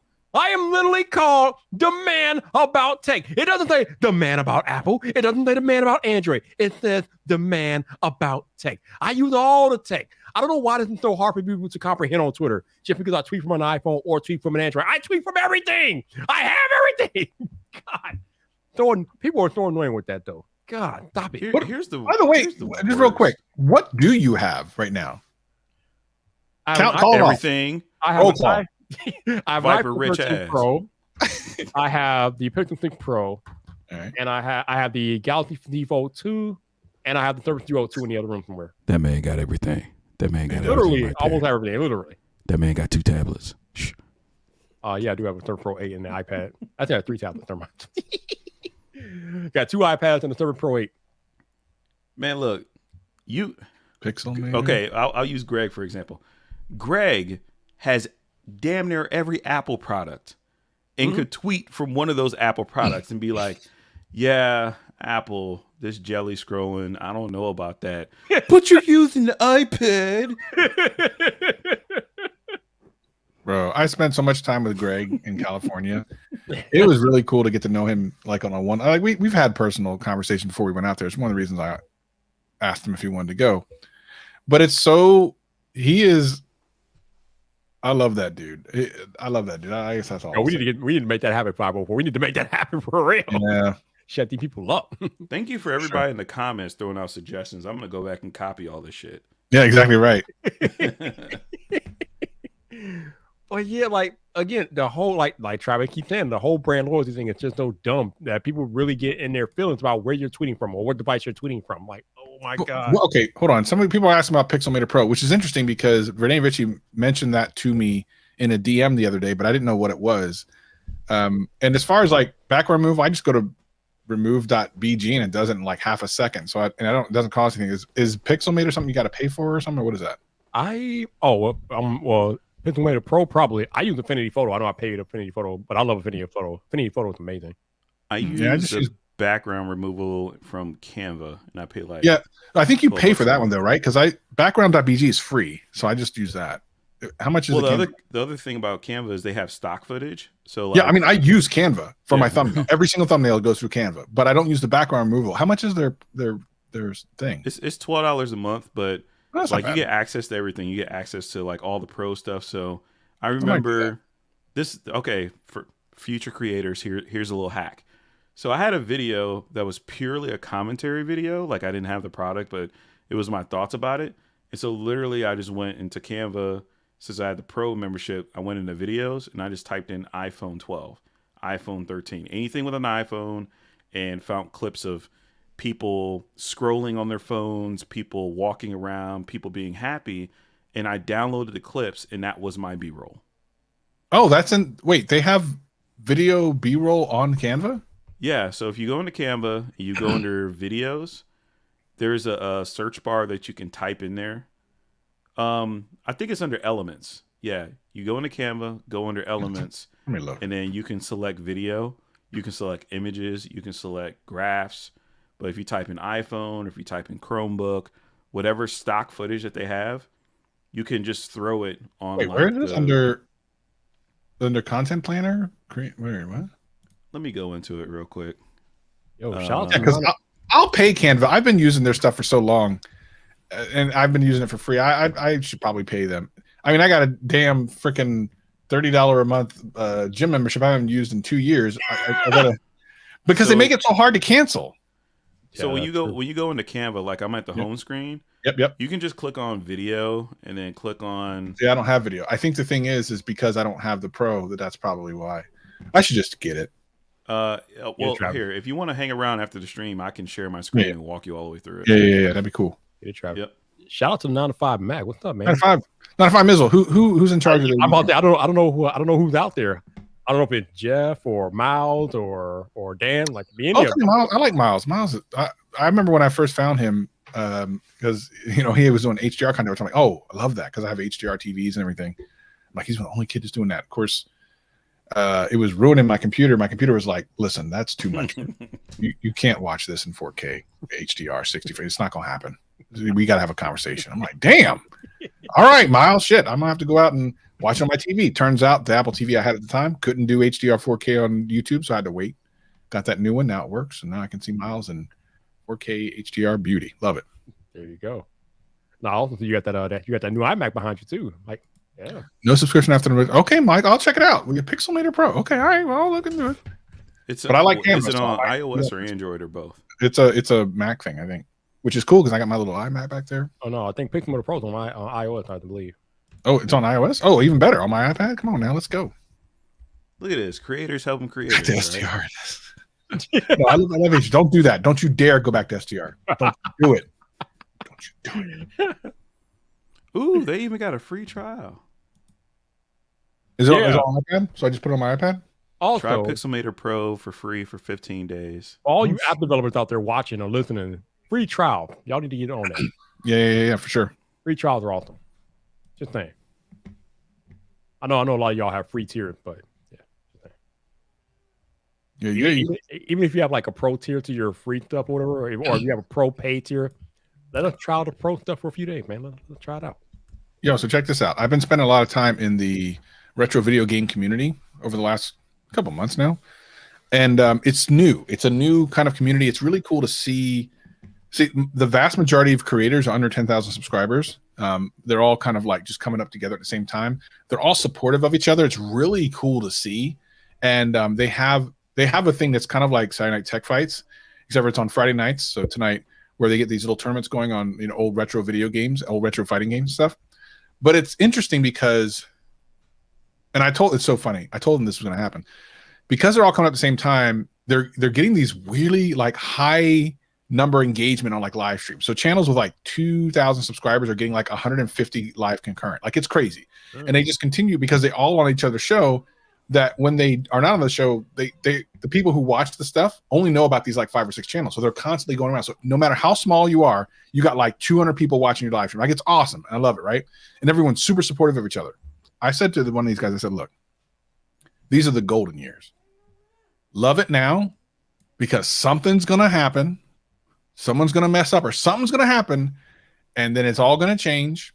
Yep. And you're going to wish for these days again. Because it was kind of like for us when we were like Viper, you know, we had that Discord with all, you know what I mean? Like we had these things, right?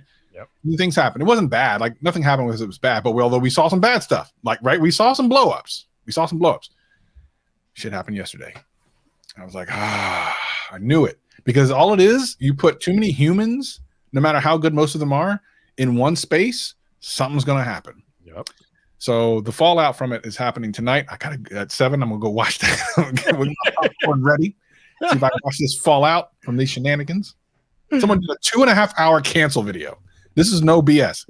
2.5 hour cancel. I watched every single minute of that thing yesterday. They premiered it. Wow, they premiered it in the chat. Damn. They premiered it. 170 people were watching it concurrently, and this channel only had like 12,000 subscribers. 170 people were watching that thing concurrently. For you know how normally over like a live stream you'll see numbers kind of go up and down. That number was at like between 150 and 170 the entire time for 2.5 hours. I've never seen that before. Usually by the end of 2 hours it'd be like at 80 or something for most channels. 170 at the end of that. I told you, Travis. When it's negative, with a negative connotation, people are glued to the TV, bro. I told you. This is why Greg and I joked about canceling each other for so long, because we were like, well, we need to get these views. Let's go ahead and pretend to cancel each other. Bro, it's real, man. It's real, dude. I just loved it because it was hilarious. Like it wasn't even bad. It was hilarious. Like the barbs that you guys would throw at each other. Yeah, and you know the thing is, like, there were a couple times with people who weren't on the joke that were showing real concern, and one of them was Roberto Bleak. I love Roberto. I had to let him in on it. He DM'd me about it. He's like, "Is everything okay, man? What's going on? What's this stuff?" I'm like, "No, Roberto, it's just a gag, man. It's fine." I felt bad then. I'm like, "Oh shit!" I thought it was obvious weird.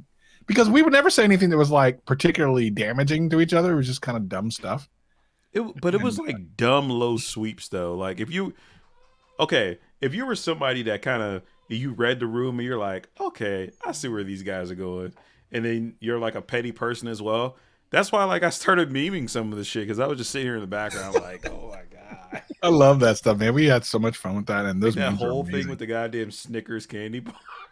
Oh my God, that was some of the greatest stuff I've ever seen. I loved it. Yeah, it was great. We love your contributions to the community. I really wish you would do more of that. I know it takes time and you don't really get a lot of benefit from it, but I'll tell you that the community and especially the other creators are in love with that shit. Like I sit on the edge of my seat the next time I see one. I'm like, oh shit, let me watch this one. But here's the funny thing. I literally do the meme. Okay, 9 times out of 10, if I do a meme and I do it really fast and really funny, it's because I had a shitty day. It's literally because I'm like, man, today sucked, man. I need a good laugh. Ooh, people are streaming. All right, I'm waiting. So that's why you got me. Yes, dirty. That's why you got me last week on my intro. That's why you got me. Yo, that intro, I did a Viper to this day. To this day, I still laugh, and I've seen it like 100 times. Well, show it off, man, because I'm not even sure if I saw it. Show it off. I know people. That damn scream power up. Oh my God. Let me see. Pull it up. Hold on. Let me. I hate you, bro. Take your phone away. Take your phone away, y'all. Let's see. I would have to do share a video file. Mofo put it in his own intro. He put it in his launching as whatever he did. Hey man, look, I was gonna leave good enough alone. And you just had to just sneak on in there. What up, TJ? I was minding my own business, man. I was minding my business. You got a cyborg? I was being a supporter creator And this man see me in the chat. He's like, "Oh, let me play this meme." I don't think I saw that. I gotta see this. Now I'm He's curious. like, I was minding my business. I was just being cool. I was supporting Trent. I was supporting that man. Just being Viper. That's all you're doing. I was being, I just chill out. All of a sudden, half his he has a meme queued up. Like, oh hell no! You gotta cue this meme up, bro. No, I gotta see this. Cue the meme up on me. Like, oh man. Okay, here, yeah, take all that. This Okay. dude. It's like it's really like the it's the biggest compliment, really. I think it's, and when he was doing it, when we did like Gadgetcast and that laughing one from the live stream I did like a year and a half ago.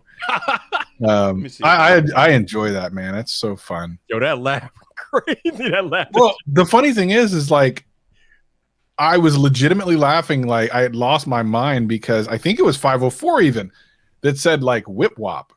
And he's talking about like over someone else, and I lost my shit on it was a Saturday morning live stream. Flim flam. Flim flam, and then he said whip wop, and I was like, oh my! And I never heard it before. It was a rap. It was a rap for me.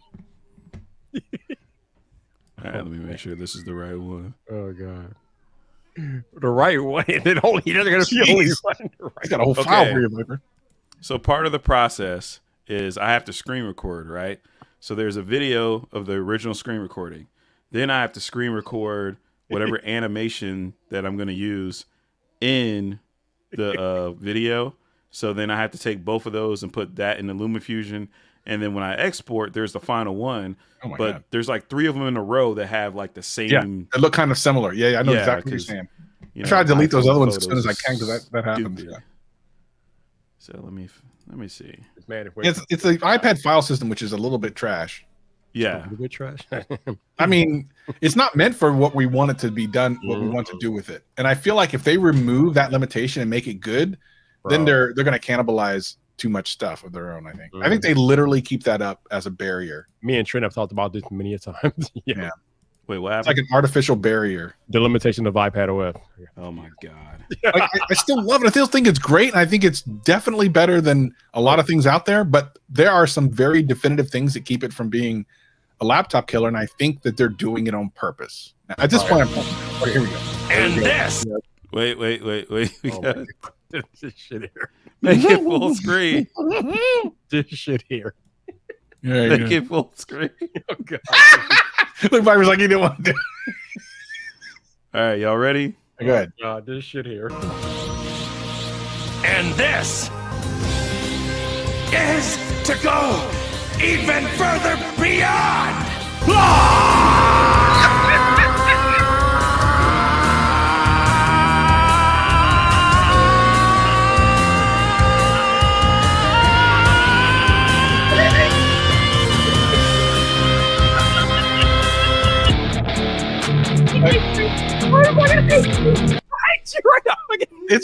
I'm gonna be honest. I don't even know how to do that. I could not do that if my life depended on it.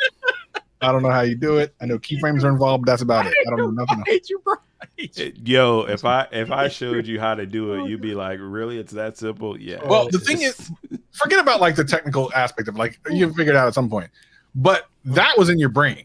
Like, it wasn't just that you threw this together and someone else had done it. You were like, that actually sounds like this, and it would look like this. Let me make it. Like, that's ridiculous. That's out of control. Take your phone away. He's out of control. Take your phone away, y'all. But that's the thing is like where other people have that creativeness with camera angles and doing stuff with YouTube or whatever. I don't know what it is. Maybe I watch too much TV, but I swear to God, there are so many times where I watch something and I'm like, this little clip from Knight Rider pops into my head, or this reference from Dragon Ball Z pops into my head, or this, this other reference from Gundam Wing, or Sailor Moon or whatever. It just pops into my head, and I just roll with it. And usually, I have one rule. One, it can never be demeaning because that's no fun. Right. Two, if it does not make me laugh, I delete it.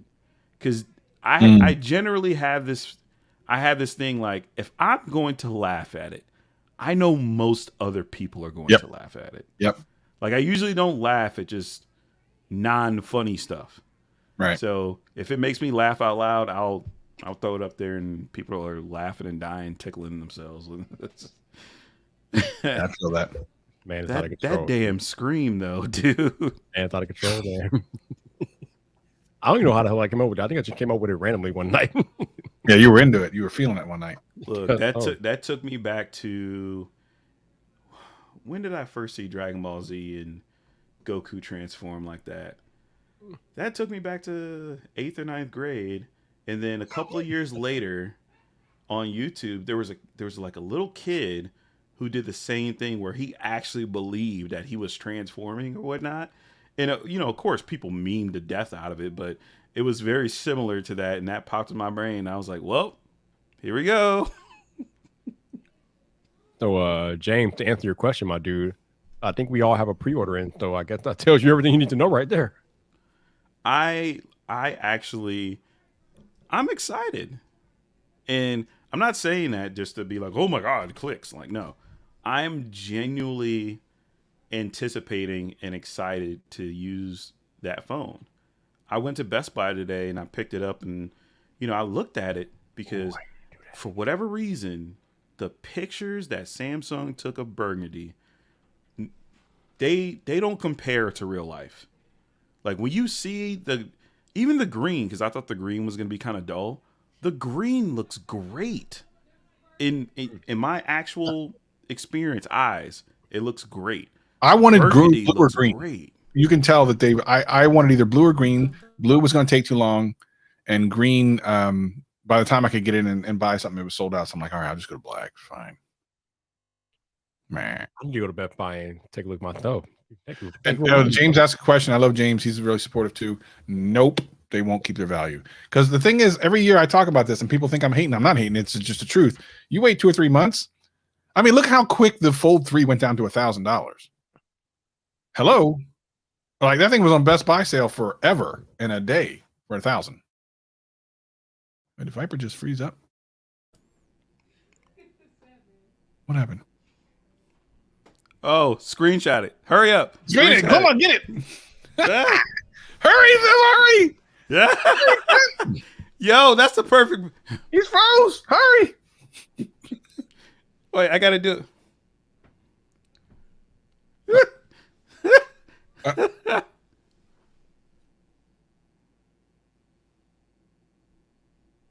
Damn it. I can't do it. Oh, okay. There we go.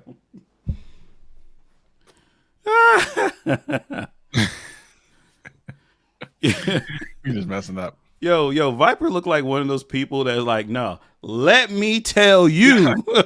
Tell you something. God. Let me tell you. I am the captain now. I am the captain now. Man. Yeah, we'll be right back. Like literally, that's the thing. Yeah, but James, it'll go on sale. It always does every single year, 2 or 3 months. Not even last time. It was 1 month in. It was S21 Ultra went on sale like 3 weeks after it was released. It'll happen again, but that's fine. You can get really good trade-ins right now too. So at the end of the day, it's all generally speaking the same cost. Yeah, you're about to say something in the book club. That's funny. Does this mean we take over Viper's channel now? Do we own everything? Oh yeah, man. We are totally running this. So wait, how many subs are we at right now? This is 1.7. This one's his live stream channel. So we could if we just never stop live streaming, what happens? Like if we just keep this browser tab open, we just take over his channel on one live stream for the rest of eternity? Viper is an official partner of StreamYard, so he should have unlimited streaming capabilities, and I'm connected to my Mac Mini. I got some energy going. I can neglect my family for a couple of hours. Sure, why not? Just throw it up. Because he doesn't seem to be coming back. I think his internet went out or his power went out or something. Did Chicago lose power? Can anyone tell me? Oh, I don't know. I can wait. Can I still share stuff? Can you? No, I think he has to pull it up. I should have never took it down. Damn it. Yeah, that's the thing. It's like you should have never taken it down. Greg is dumb. Right? We talked a lot about Greg. I don't know if he was here watching or not. You never know with Greg. He's just sitting around. Maybe maybe the battery died. Yeah. Well, what does he stream on? Does he stream on his laptop? But he's plugged in. He will never. He stream unless he got like another critical Mac OS update that because he had got an update before that like completely wrecked everything that he was doing. Oh, see, he just had a power surge. That's what I said. It's probably like power surge. He said he just had a power surge. Yep, that's what I was thinking. Yeah. Shit. I'm already head out anyway because I need to get ready for these shenanigans, and then also I'm going out tonight. So I'm gonna hang for a little bit to see if he said surge, so not necessarily power outage. Maybe he'll be back. I'll hang tight for a minute, see what's going on. So I need to find anchor backup power supplies. You don't even know. Greg, we talked about you a lot, and you already missed all of us. You got to watch the replay. So what I'm thinking is I'm gonna use this. I'm trying to pick something. I definitely want to do the Canva thing, and I have an idea for the thumbnail, which I don't know if it's gonna be great. Actually, Renee Ritchie gave it to me, and it's a good idea, but I don't know if I'm gonna be able to execute it. You ever feel like you have a great idea for a thumbnail, but you don't know if you have the skills or even the video? Oh, I've done this a whole bunch of times. I have a great idea for a video. Don't think I can execute on it the way I see it in my head. Every video. Every single yeah, because so I'm my own worst critic, and other people have told me this, and then I'll make a video and I'm like, this sucks, and everybody else is like, well, show it, just make it private and show it to us. All right, Trent, there's nothing wrong with your video, release that goddamn video. Yeah, exactly right. And I'm just like, I don't know, dude, stop, you're not. Go, do it. Well, so I have that same. This is going to sound dumb, but it's true. So not my next video. Next video is tomorrow with the Super Bowl, but this follow up to the iPhone Switch video, which I've been planning since November, and has been filming since December. I felt, and this is dumb, I felt guilty for how long it was, because when the last one came out and it was 30 minutes, I had edited that thing as far down as I thought made sense. Although when I went up, I felt guilty about, here's a 30-minute video. Like I felt guilty about that. But turns out I got a lot of comments from people saying, oh my God, that went so fast. It was so well done. But this time I knew that I wanted to be under 30 minutes. I went into the entire process going under 30 minutes because I just felt this guilt, even though people seem to enjoy it, felt this guilt about it. This video is, after the first edit was done, 42 minutes. I'm like, I edited it down super hardcore, 37 minutes. And at this point, I'm just going to let it be. It is what it is. Like, why do I have guilt about putting out a video that's longer? Flush Card put out an hour and a half movie, and people love it. Because you're just like me, and you don't want to waste anyone's time. Yeah, you're right. Because that's my biggest thing was I don't want to waste people's time. I don't want to drone on. Yep. But sometimes I feel like I'm really driving the point down, and you'd be like 15 minutes into a video, you're like, am I sure? But then that's right, there's that like YouTube gene kicking in, like, hurry up, get it out, but I think that it's fine to have like a long video every once because you don't do it every day, it's not like you're like, all right, everybody, 42 minutes from now on, enjoy it. Yeah, no kidding. But nah, like even with MKBHD's videos, sometimes his can get to 17 or 18 minutes, and maybe you're invested in it and maybe you're not. But when you see a 1 hour long video from MKBHD, you're like, okay, what's going on? There's something real going on here. Right. And I just about watched almost every single minute of that. Like, what was it, like the iPhone 12 hour long review? And it was so much better because he didn't have to rush through anything. It wasn't like, okay, we have to cut this, we have to cut that. It was like, no, here's the first part of the story. We covered the first part of the story. Here's the next part of the story. We cover that. So there's more completion there than where you're sitting there in the comment section. But what about this and what about that? So yeah, thank you, Michael Pepper. I appreciate that. Terrible. Piper's back, the king of the 8 hour live streams. Once upon a time, remember that? Man, that was a long time ago and a few lives ago. That makes. I mean, it's hard to remember that was a thing, but the real thing was when we would go past what you were allowed to live stream, which was 8 hours, and we'd still be on for 2 more hours because Roberto would be in the back telling us stuff. You remember those, Piper? Oh yeah. Oh god. And when Roberto showed up, we were in for some long night. Sure. Oh my god. Appreciate you. Those are times we'll never get back, but I'll tell you, man, those were some awesome Travis, you remember the Flossy Carter stream? Oh my god. One of the best things, man, ever. I still owe you that collab. Actually, a lot of these collabs, well, that collab specifically would not have happened if it wasn't, for that stream, I think. So I appreciate you, man. Man, I think Flossy was here for like what, 5, 6, 7 hours? Whew. A lot longer than I would have expected. Yeah. Like no one would have expected that. Long night. Yeah. Yeah, I had a damn power surge. I'm like, what the Dang. hell? Craziness. You had to reboot your house. Did Yeah. pop a breaker? No, I mean, it was just everything came back on. So I mean, You just had to wait a while because you had your modem's got to come back up, your router's got to come back Yeah. up, or whatever. all, Yeah. all that good stuff. It takes forever. So what you guys do to avoid that is, if you got a Micro Center or if you got Amazon, go get you, like the same backup battery that you would use for like a computer. It could either be 1200 watt or 1500 watt. Obviously, more wattage, more storage, more power. Right. Get one of those and hook your modem Yep, and your and router. your on it. router Mhm. into that. Like straight up hook that and literally have it only be that, because Mhm. I remember our power went out. We had candles on. We had candles lit and we were still watching Hulu. I love it. Love it. Because Okay. the modem and the Wi-Fi still had power in our phones. They were already charged, and we're just like, Yeah, as soon as I leave, Greg shows up. That's funny. Yeah, and that's something. All right, I got to run, but Viper, I appreciate you because I've been sitting on those feelings for a couple of weeks, and I haven't really had any place to really put them. And Friday Night Fight was always that place, man, where you could come and you could let it out. Oh, look at this. Soon as Travis Lee Greg wants to come into the stream. All right, Yeah, Greg. I don't want to be here when he's here. Are you kidding me? Get me out of here. I spent like 3 or 4 days with his ass. I don't want to spend any more time with him. All right. I appreciate you guys. Thank you so much. And everyone in the chat, man, you're always amazing. Viper's community is dope. I love you. I love it. It's just amazing. So Appreciate you making time, man. Thank you. All right. See you guys and gals later. Peace. yeah. All right, Greg, I've given you the link, sir, so you can come in whenever you're ready, bro. So what's going on with you lately, man? I see you being terrorized by TJ, but other than that, what's going on with you? I just want to get back to making regular videos again, because I kind of went through this thing where it wasn't anything personal. It was just like, I want to make a video that matters. What's up, TJ? I cannot find Cyborg. You can't find Cyborg? Did you look upstairs? Yes. Check your mom's room.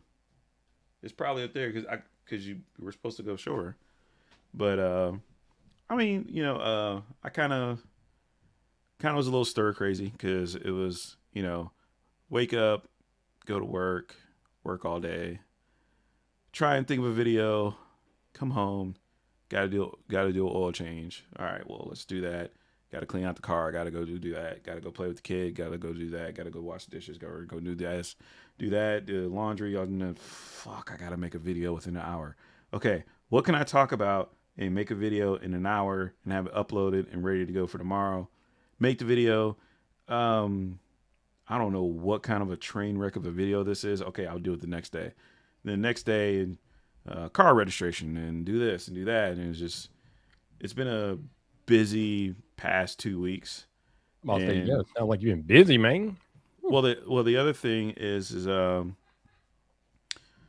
had to jump through a lot of hoops because I had sold one of my cars, because originally I had my my like Ford Focus that I was pushing around, and back when I had bad credit, it was the only thing I could get. And then last summer I got the Maxima, was real happy about that, but then I had 2 car notes, so there was like that stress. And then went to sell the car through Carvana, had to jump through a bunch of hoops, do this, that, back and the other. And then also there was like a place that me and my mom owned that we were trying to sell. So I was doing all of the painting and demolition and reinstalling stuff on my Saturdays when I was off. So literally my weeks have been wake up, go to work, try and do stuff, come home, spend time with the family, try and do something on YouTube, maybe even do a live stream, go to sleep, do the same thing again 5 days in a row. Then Saturday comes up, wake up early in the morning, go all the way over there, do everything I need to do, come back home, play with the kid, live stream on Sunday, do some more stuff on Sunday to get ready for work on Monday, and that same cycle just it's just been going. And like this, literally this weekend, I'm trying to tell myself to just sit down and take a break. But I feel like every time I sit down and take a break, I get behind in something else. So that's my own little work thing that I'm trying to figure out, life, YouTube balance type of thing. Yeah. I remember. I just talked to Technically T about this on the VidIQ podcast about the YouTube work-life balance, man. And I know it's rough, especially with you having a family and a kid and everything that you have to contend with. That's not the easiest thing in the world, man. But obviously you've done it, so I'm pretty sure you have an idea of how to get back to that point that you were at before. But yeah, I know that takes work for sure. Yeah, it's just rough because one of the things you always kind of run into is you're always going one of two directions. You're either trying to spend money to get back time, or you're trying to use time to get money. And it's kind of like that back and forth that's going on with me right now. It's probably going on with some other people because, it's like, well, you need to make money and you have to give up your time to make that money, but then you have to take that same money and invest it into something else that it doesn't pay off today, but it will pay off later. But you have to keep up that momentum long enough to get to that point and don't deviate from that without losing your mind in the process. Yeah. So that's where I was just like, I just step away from stuff. Like I don't take stuff too seriously anymore. I'm just like, whatever is. Renee, what type of question is this, Renee? This man is the single most dangerous memeer in the entire world. Of course he can meme me doing a live stream. Are you kidding me? I can. I could. It would just look really distracting because I would constantly be like, I would hold a conversation with you, but I'd be like looking up and then looking down, and then here's the other thing. I'm connected with the AirPod. It's gonna start tripping out because it's like, hey, are you on the phone or are you on the Mac? Which one are you doing, bro? I remember I heard you talking about using LumaFusion on the S22 Ultra, so that's be interesting to see if you could crank out the memes on that when they get that together. This is not a rant. This is just me talking here.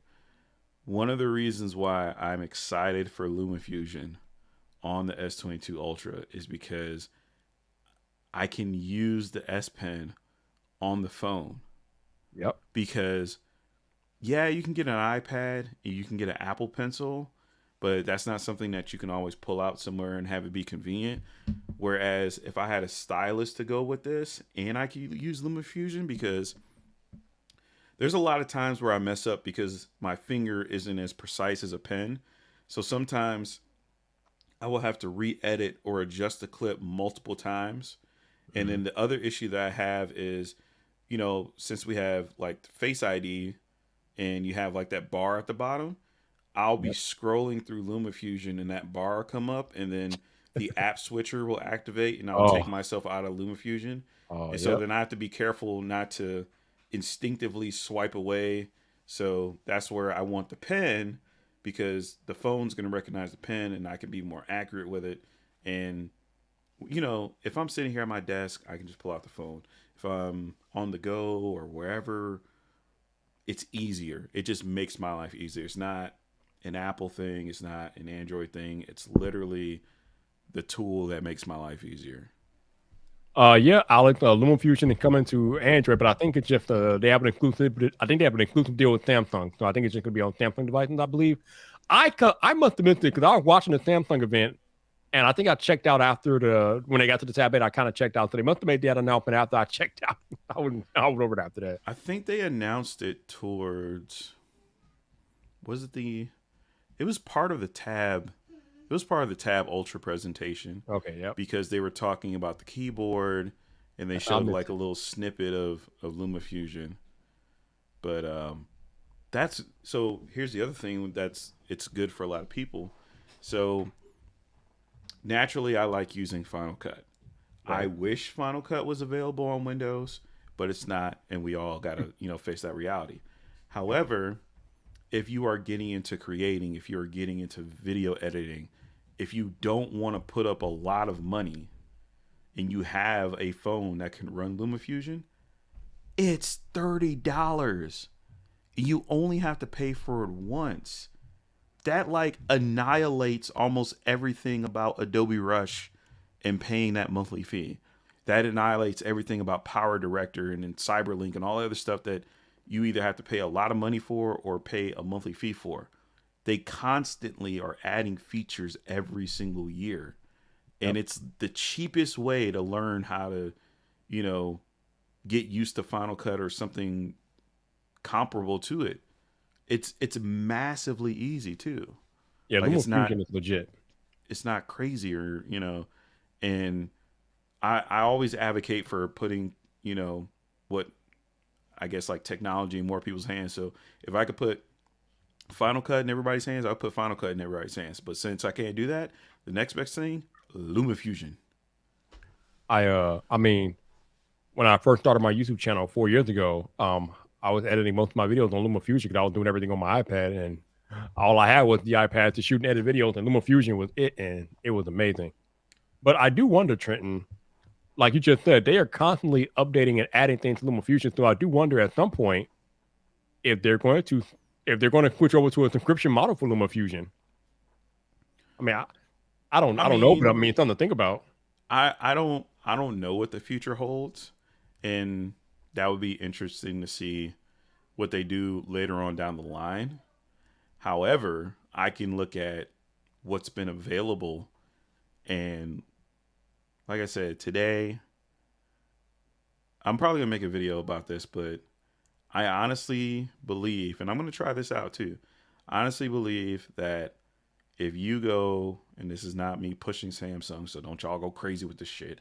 I believe that right now, getting an S22 Ultra and having wireless decks and having LumaFusion come to that phone would be a hell of a game changer.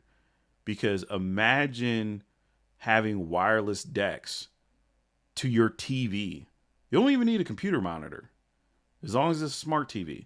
Wireless decks to a TV, and you can edit the video from your phone with an S Pen, and the S Pen goes in the damn phone.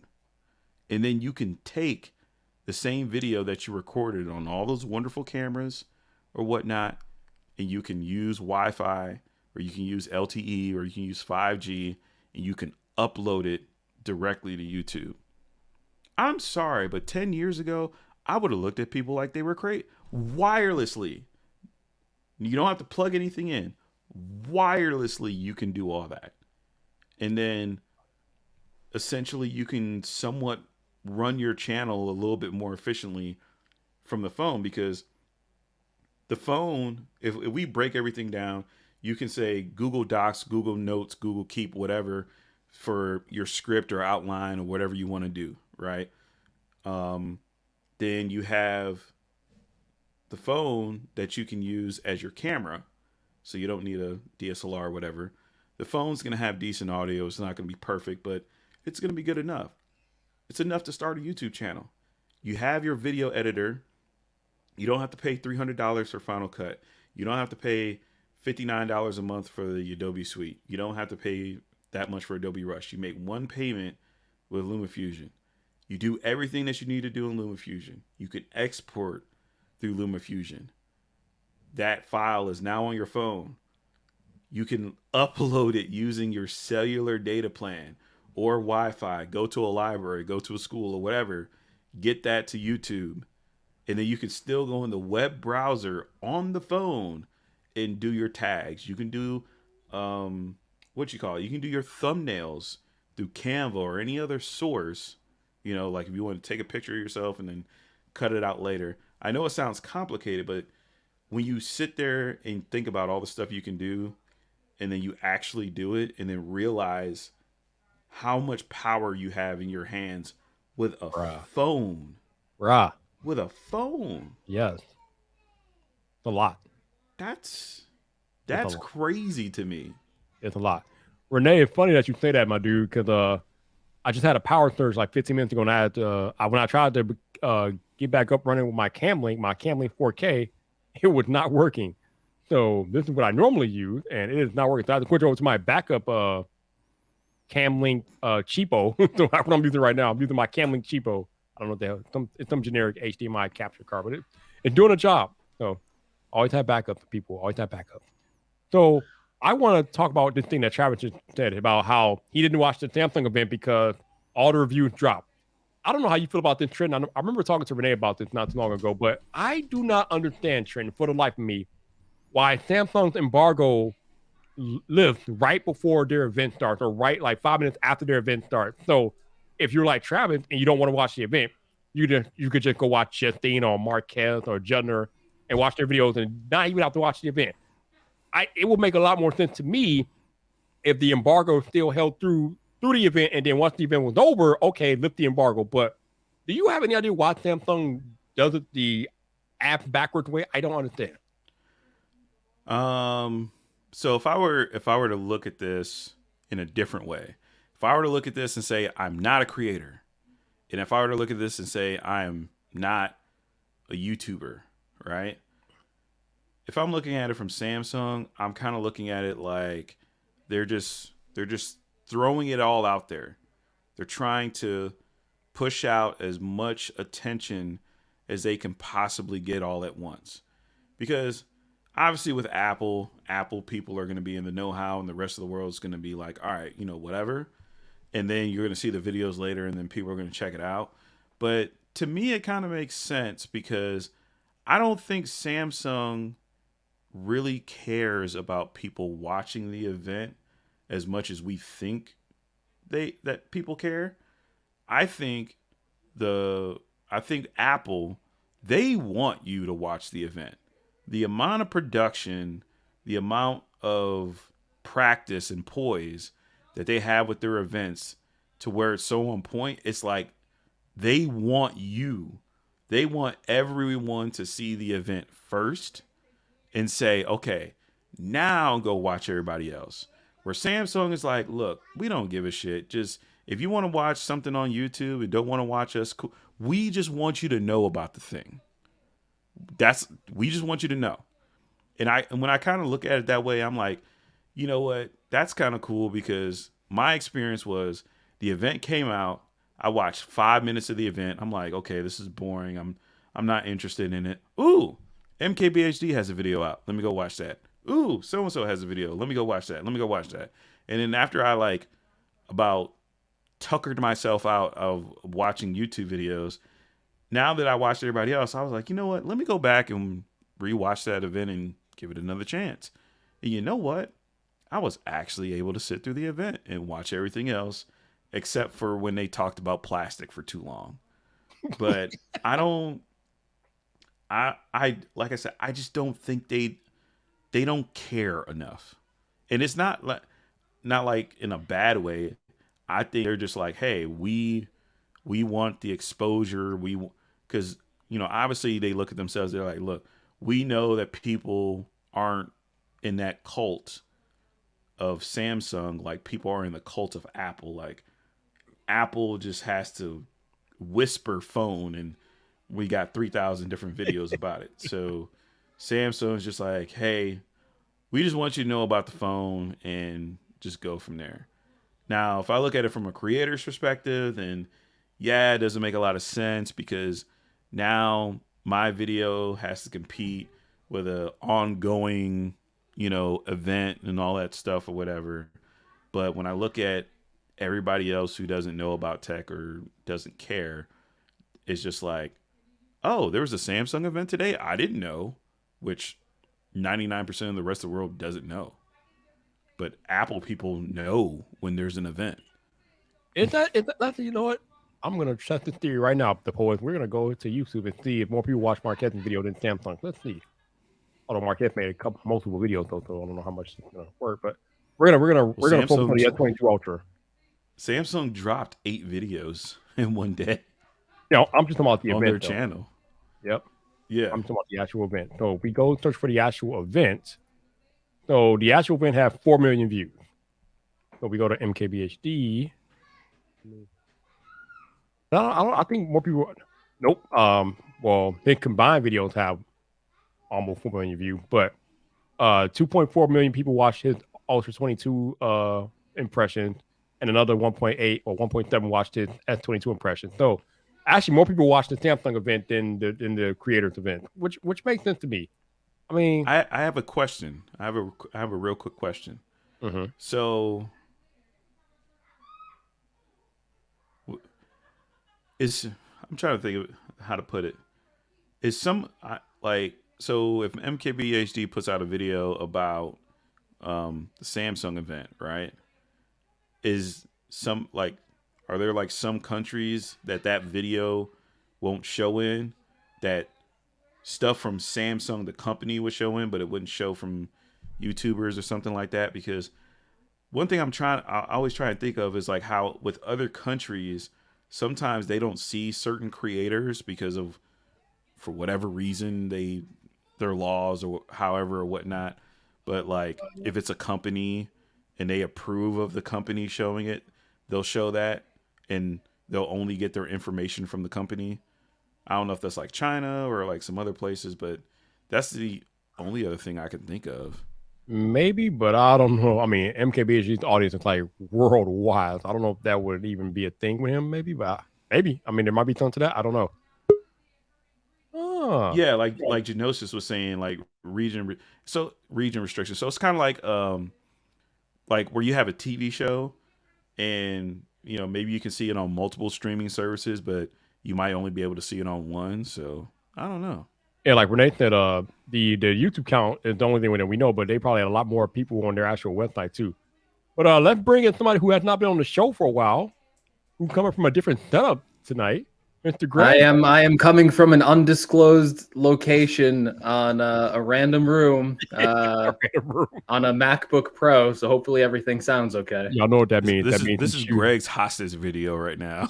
Yes. He's shooting a secret project. That's what he's doing right now.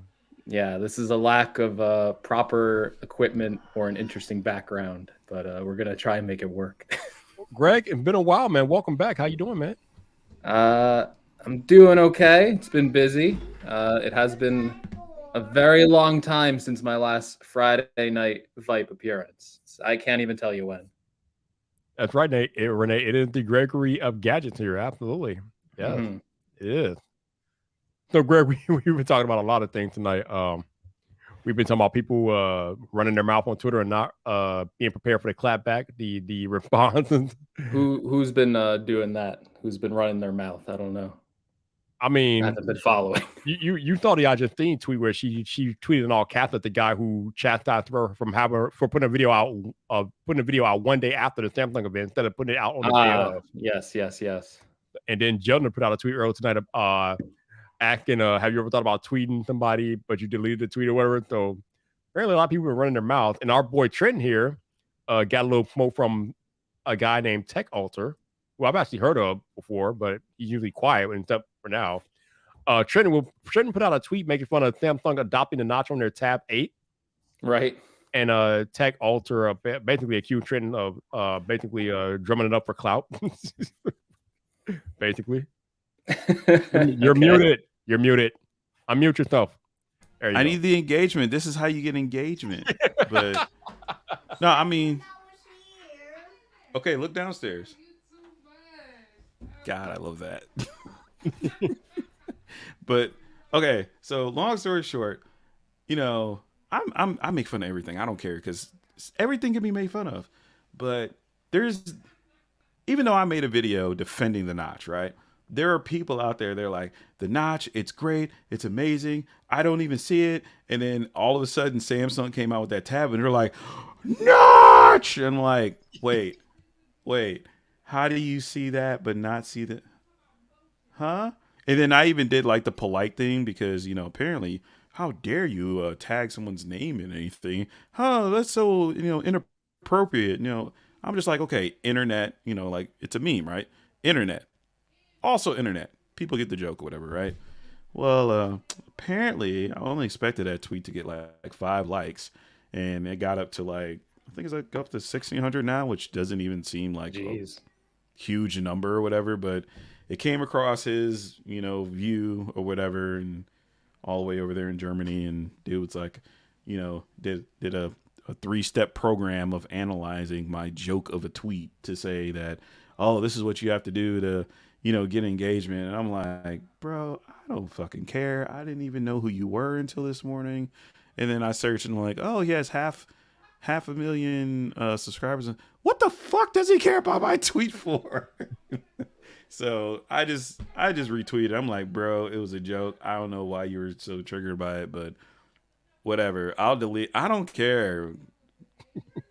Why? But if I would have did the same thing, if I was the one that was swinging up towards a larger creator, oh my God, how dare he attack? It's like, I don't know. It was a joke. Anyone could have looked at that and said, ha ha. And I think that's the point, Renee. Samsung has made advertisements making fun of Apple for incorporating the notch, and then they go and put it in their damn tablet. Like, why? Like I said earlier, there's no functional reason why that notch should be on that tablet, but Samsung put it on there anyway because Samsung.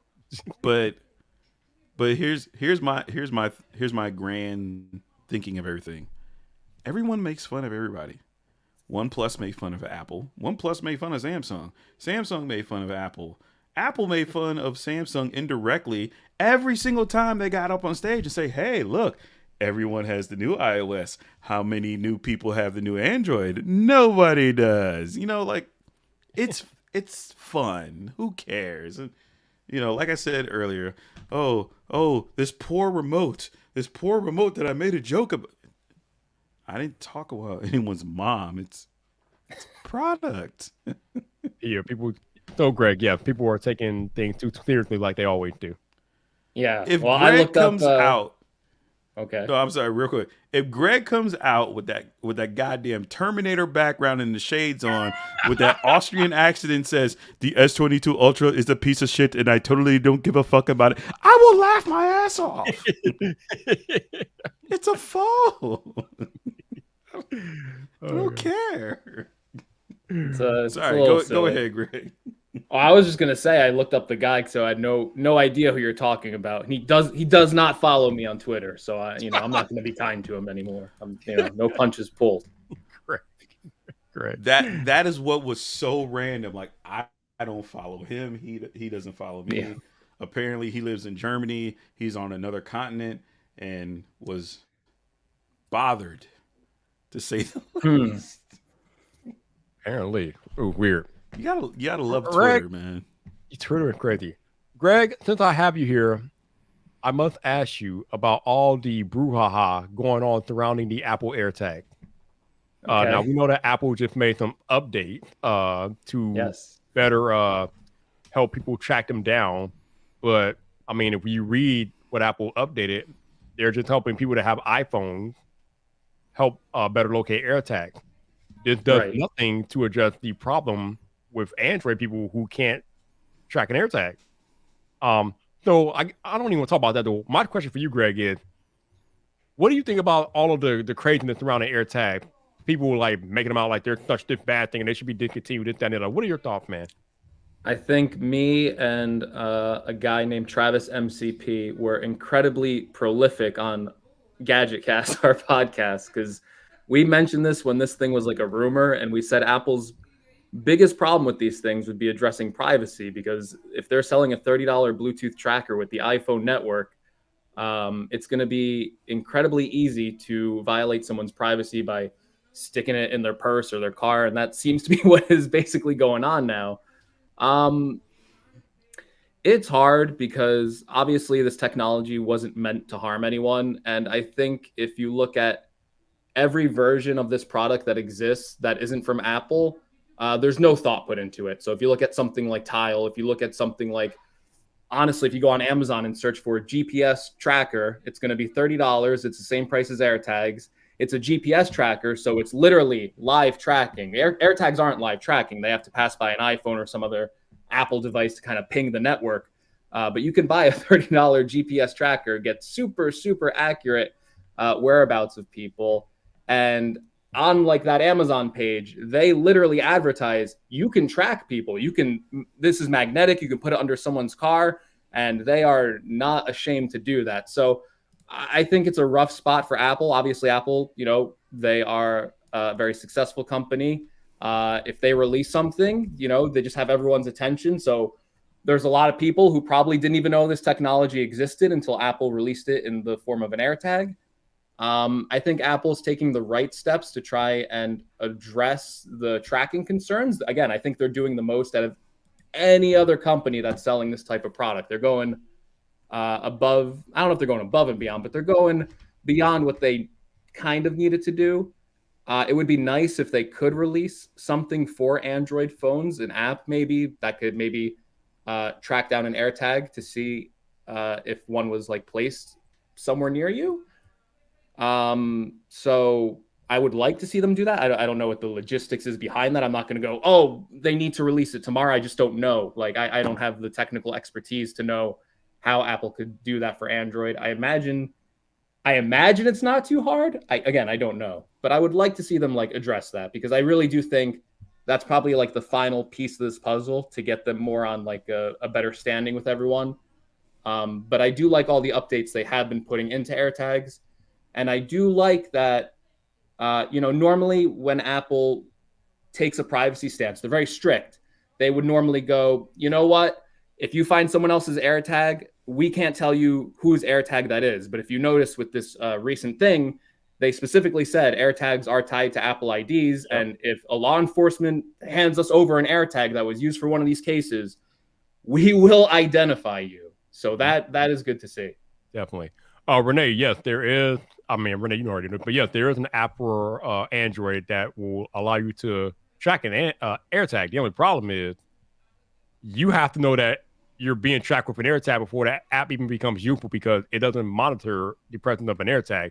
It's literally just an app that you can use to track the transmission of an AirTag, but you have to actually know that you're being tracked. So that app is next to you. Oh, so the app does exist for scanning on Android. Yeah, you can scan, but it all it doesn't scan. It doesn't actually monitor the presence of an AirTag, so it's kind of useless. So I guess that's kind of like the best they can do, though. Like I don't know. Like, they have no control over Android, so how could they put like a system level feature to do that? You're right. It's a shame that we live in a world where it's like you release something that's supposed to be like a technology that could be useful. I recently went on a trip. All my luggage, all my bags, anything that was expensive had an AirTag in it. I was on the plane thinking the whole time, I wonder if the AirTag in my luggage will alert people on this plane that there's an AirTag near them and I'm trying to stalk them. I actually got like really paranoid. Like, wait a minute, we're going to be on this flight for a little while. Is that actually going to trigger some people? They're going to go, oh, there's an AirTag by you. You can disable it or something like that. So that actually got me a little bit worried. But yeah, I think Apple's doing the right thing here. It's kind of like opening Pandora's box now that people know this technology existed. Even if Apple took the extreme step of saying, we're going to get rid of AirTags because people are using it for nefarious things, I just feel like people will now just go on Amazon or do a Google search for, a tracker, and they're going to find a lot of options. Yeah, I wholeheartedly agree with you, Renee.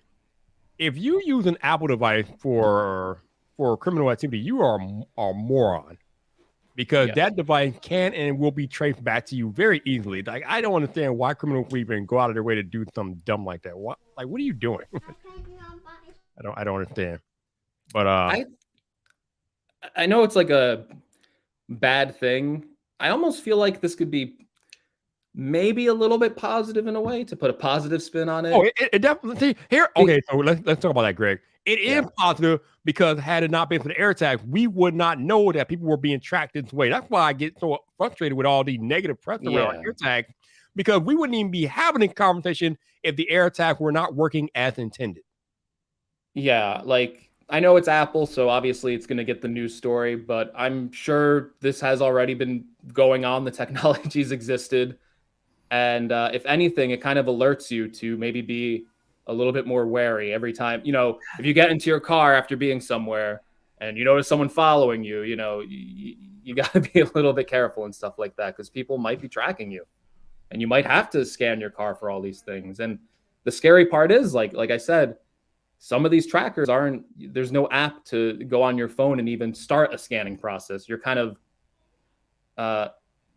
left out in the dark, just kind of like, what do you do? It's really scary stuff. Definitely. It's so cheap now, this technology.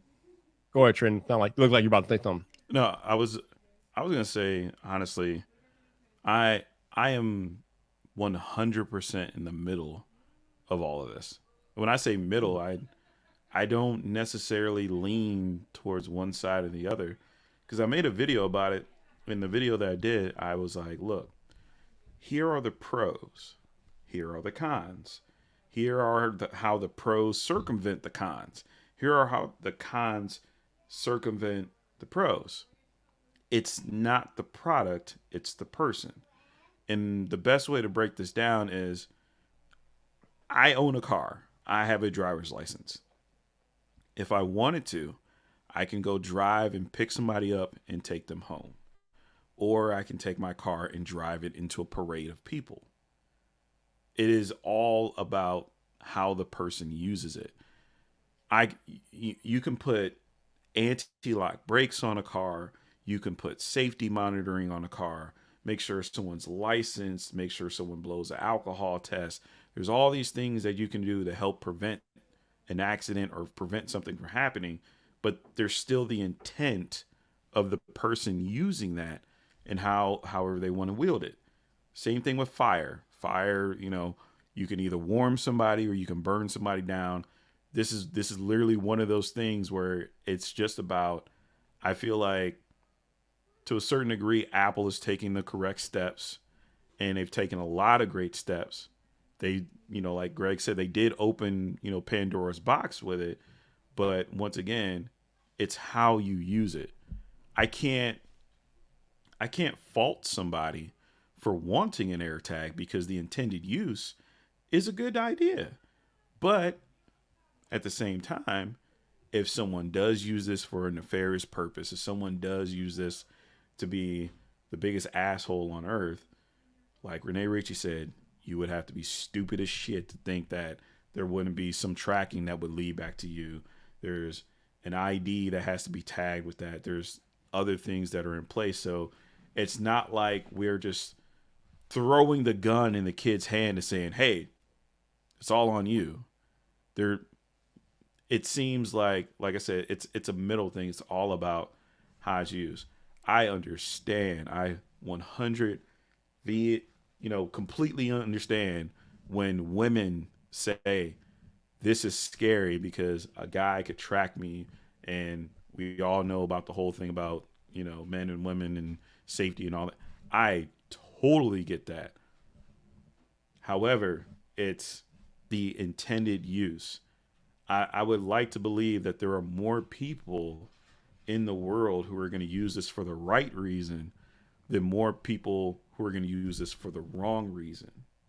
Mm-hmm. And that's where I'm in. I can't condemn it, but I can't be like, everything's okay. I would just say, hey, look, education is necessary. I'm happy that Travis made his videos, Greg made his videos, everybody else made their videos that were in an educational manner. I didn't like the videos that were like, oh, how dare app. That doesn't help anybody. All that does is just put fear into people's minds, and it doesn't further the conversation.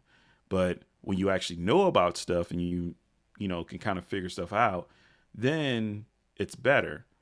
The only real issue that I see is, once again, this is something that has to be figured out later on because there's no answer right now, is if you do have an Android phone and you don't know about AirTags and someone was trying to track you, in that situation, it is unresolved. And at some point, let's figure it all out. But I'm definitely not like, oh, how dare you? I'm like, no, they did that for a legit reason. Yep. That I don't know, man. And Greg is shaking his head over there as he's muted. Yeah. Yes. Agree. Greg said he concurs. He has no further discussion on it. Agree with everything said. Oh man, definitely. Greg, are we getting an Apple event next month, or are we getting one in April? What is your gut feeling telling you? My gut feeling is telling me that I put out a video saying there would be an event, so there's probably not going to be an event, and then people are going to go to me and say, you lied to me. Now, I feel like we'll get an event next month. Feels right. I feel it in the air. I don't know. You can feel it in the air tonight.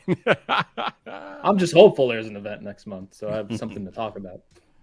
All right, so while I have it at the top of my mind, I'm gonna ask you the same question I asked Renee when I had him on the stream a week or so ago. iPhone SE3, Greg.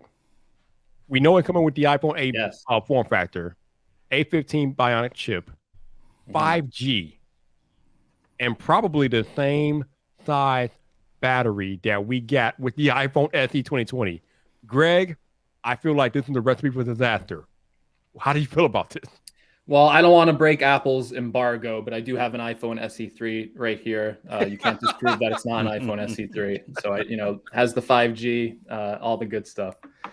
Yeah, this is a phone that normally the SE concept was, it was pretty basic. You got the old design with all the new chip and faster chips inside of it. So it made for like a decent phone. Like it was nothing like crazy. Like everyone always complained that it had the older design, but it's like, okay, releasing it in 2022 with like the faster chip, the 5G, and the same design, especially if they do nothing with like the battery, I just don't know how that phone's gonna turn out. Like normally, like I can recommend the SE because it's like, oh, it's like $400 if you like the older design, all that stuff. It's like it's a decent phone. But this year it's going to be interesting going into it because I feel like I'm walking into it expecting not going to be able to recommend it because the SE that they released, the last SE they released, the battery already wasn't that good on it. And after all the battery improvements that we've seen with like the 13 series, I imagine it's going to be hard to review that phone. I know people always come up to me and are like, well, it's not meant for you. It's for basic users. They're not running through their battery like that. And I get that. I'll take that all into perspective. But the design is very dated for 2022. And even though it might be fast and have all the new chips and stuff, I just feel like they should have done something more with it this year if the rumors turn out to be true. Yeah, I mean, even for normal users, I don't know if that battery was doing a thing, man. That battery was terrible. And if we have that same size battery with the addition of 5G, and we know what 5G does to batteries, it's not going to be pretty. It's so not I'm kind of hopeful that maybe they found some way to increase battery capacity in there. I don't feel like it would be impossible. Yeah, when I talked to Renee about this, he said maybe the A15 might be able to mitigate some of it, but man, I don't know. Yeah, I just don't know because the 12 mini also was not that great on battery life, and that was a 5G phone. And the 12 mini had better battery life than the SE. So I really don't know what to go. I really just don't. I don't have high hopes for it based on the rumors, but I'm going to keep an open mind. Yeah. Trenton, did you own any of the iPhone SEs at all? No, never owned one. I got a chance to use one for a little bit, but never owned it as in like had my own my own SIM in there. I did have an iPhone 8 though. So what do you think about the iPhone SE having the iPhone 8 body style here in 2022? So I'm not going to try and put words in Apple's mouth. But part of me, if I look at it from the creator / trying to understand what the company's doing, I feel like on one hand, Apple's like, hey, there are people out there that still want Touch ID, and there are people that, are willing to compromise for Touch ID or even an older form factor. So we'll give them, the older stuff and meet them in the middle with certain things. However, I also feel like it's kind of a way to lower the expectations because Now, if you come out with the phone, you get to tell people, hey, everybody used to complain about us being expensive. We have a budget option, right? Then you go get the budget option, just like you do with other things. Like if you go get a budget Samsung phone, it's not the greatest phone, but it's a phone, and start living from that perspective. However, when you have a budget phone, a lot of people, not everybody, but a lot of people, if you live with a budget phone long enough, you're going to start to want something a little bit better. Like usually you get a budget phone because you need a budget phone. Some people may prefer it, but most of the time it's a need. But after living with that budget phone for so long, it kind of primes you to be ready to upgrade. So it may be someone gets an iPhone SE, they roll out with it for this year, but everything else has Face ID. Face ID is getting better. Then let's say Apple does do the in-display Touch ID fingerprint sensor. Oh, well, hey, let me go ahead and move on past, this iPhone SE and jump to the new iPhone, because part of what that iPhone SE is going to do is it's going to get you into what you call it, the Apple Store, the other services, the games, maybe even some apps that you can't get anywhere else. And I kind of just look at that as like, that's the gateway. That's to get people in the door, get the iPhone in somebody's pocket, maybe get a couple accessories, maybe get some AirPods. They don't have to be the newest ones, but just that introduction into Apple and their ecosystem at such a cheap price, you would be more content with upgrading later and continuing on with being an Apple customer than you would with completely moving away from Apple. So that's where I kind of see it as it's their low cost option. Because I think you did a video, Greg, and I think Gary did a video, Everyday Dad, where you said you can have an entire Apple ecosystem for $1,000 or less. And that's where I kind of see them continue with that. You get the iPhones, you get the iPhone iPhone AirPods, the entry level iPad. You have a $99 HomePod Mini. Like there's so many low cost entry level stuff that revolves around this phone anyway, that I could see the natural progression of, I don't have to spend $1,000 for the newest iPhone. I can go get the cheap one and slowly climb my way up into it and still have my blue bubble, still have, the phone and stuff like that, because I still see kids running around with iPhone 6s, 6Ss. I saw a kid this morning came in with a Chromebook. He had an iPhone 7. He didn't care about it. He was just happy he had an iPhone. So you go to AT&T, or I guarantee you right now, go to AT&T, Verizon, or T-Mobile. When this SE3 comes out, there will literally be a family pack deal where you get 4 phones on 4 lines and walk out the door for less than $200. And they pay what?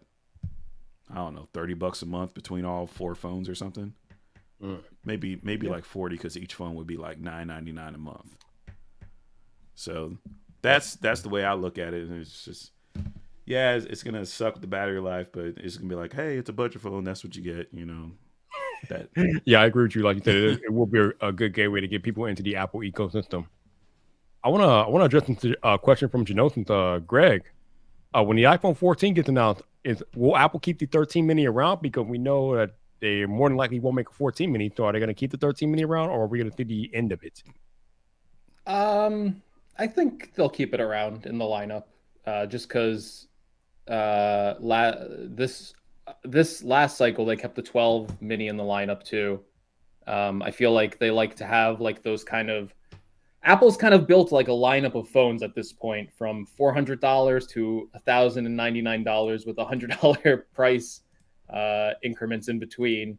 And the way they do that is by keeping the older phones in the lineup. So if they still want to hit those price points, I think they'll keep the 13 mini and the regular 13 still in the lineup, especially with all of this news of like inflation and supply chain issues.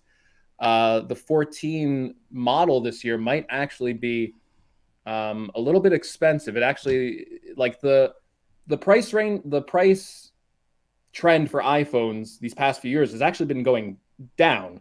So we went from like the iPhone 10 being $1,000, then we got the iPhone 10R at $750, then they did the iPhone 11 at $699, and then the minis were $699.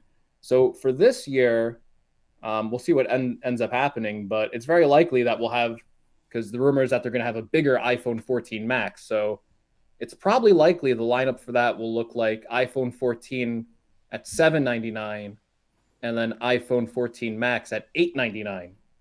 And then they're going to need something in that $500 to $700 price point for people who walk into carrier stores or their store, for where those phones just look way too expensive. So I think they'll keep the mini in the lineup.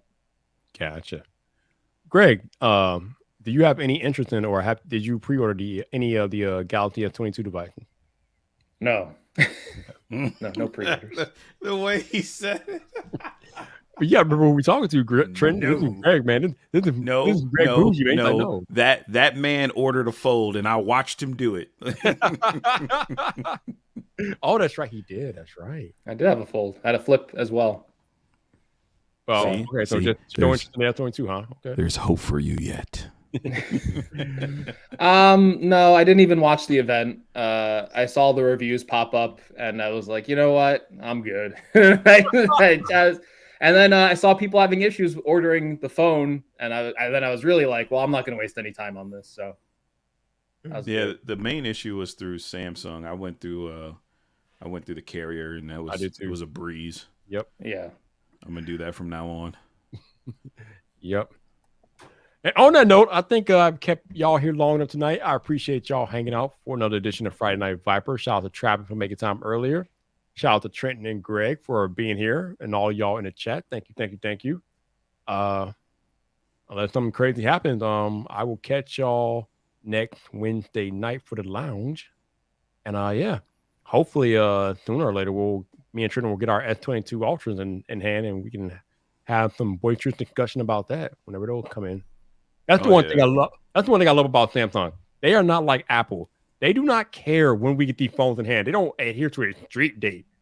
Samsung will get our Samsung phones at least a day or two earlier if we pre-order them before the 25th. So it'll probably be the 23rd or 24th or whatever, but they'll come early, and I like that. Apple, whatever the release date is, that's when we have to get them for Apple. I don't know why Apple does that. I know why they do it.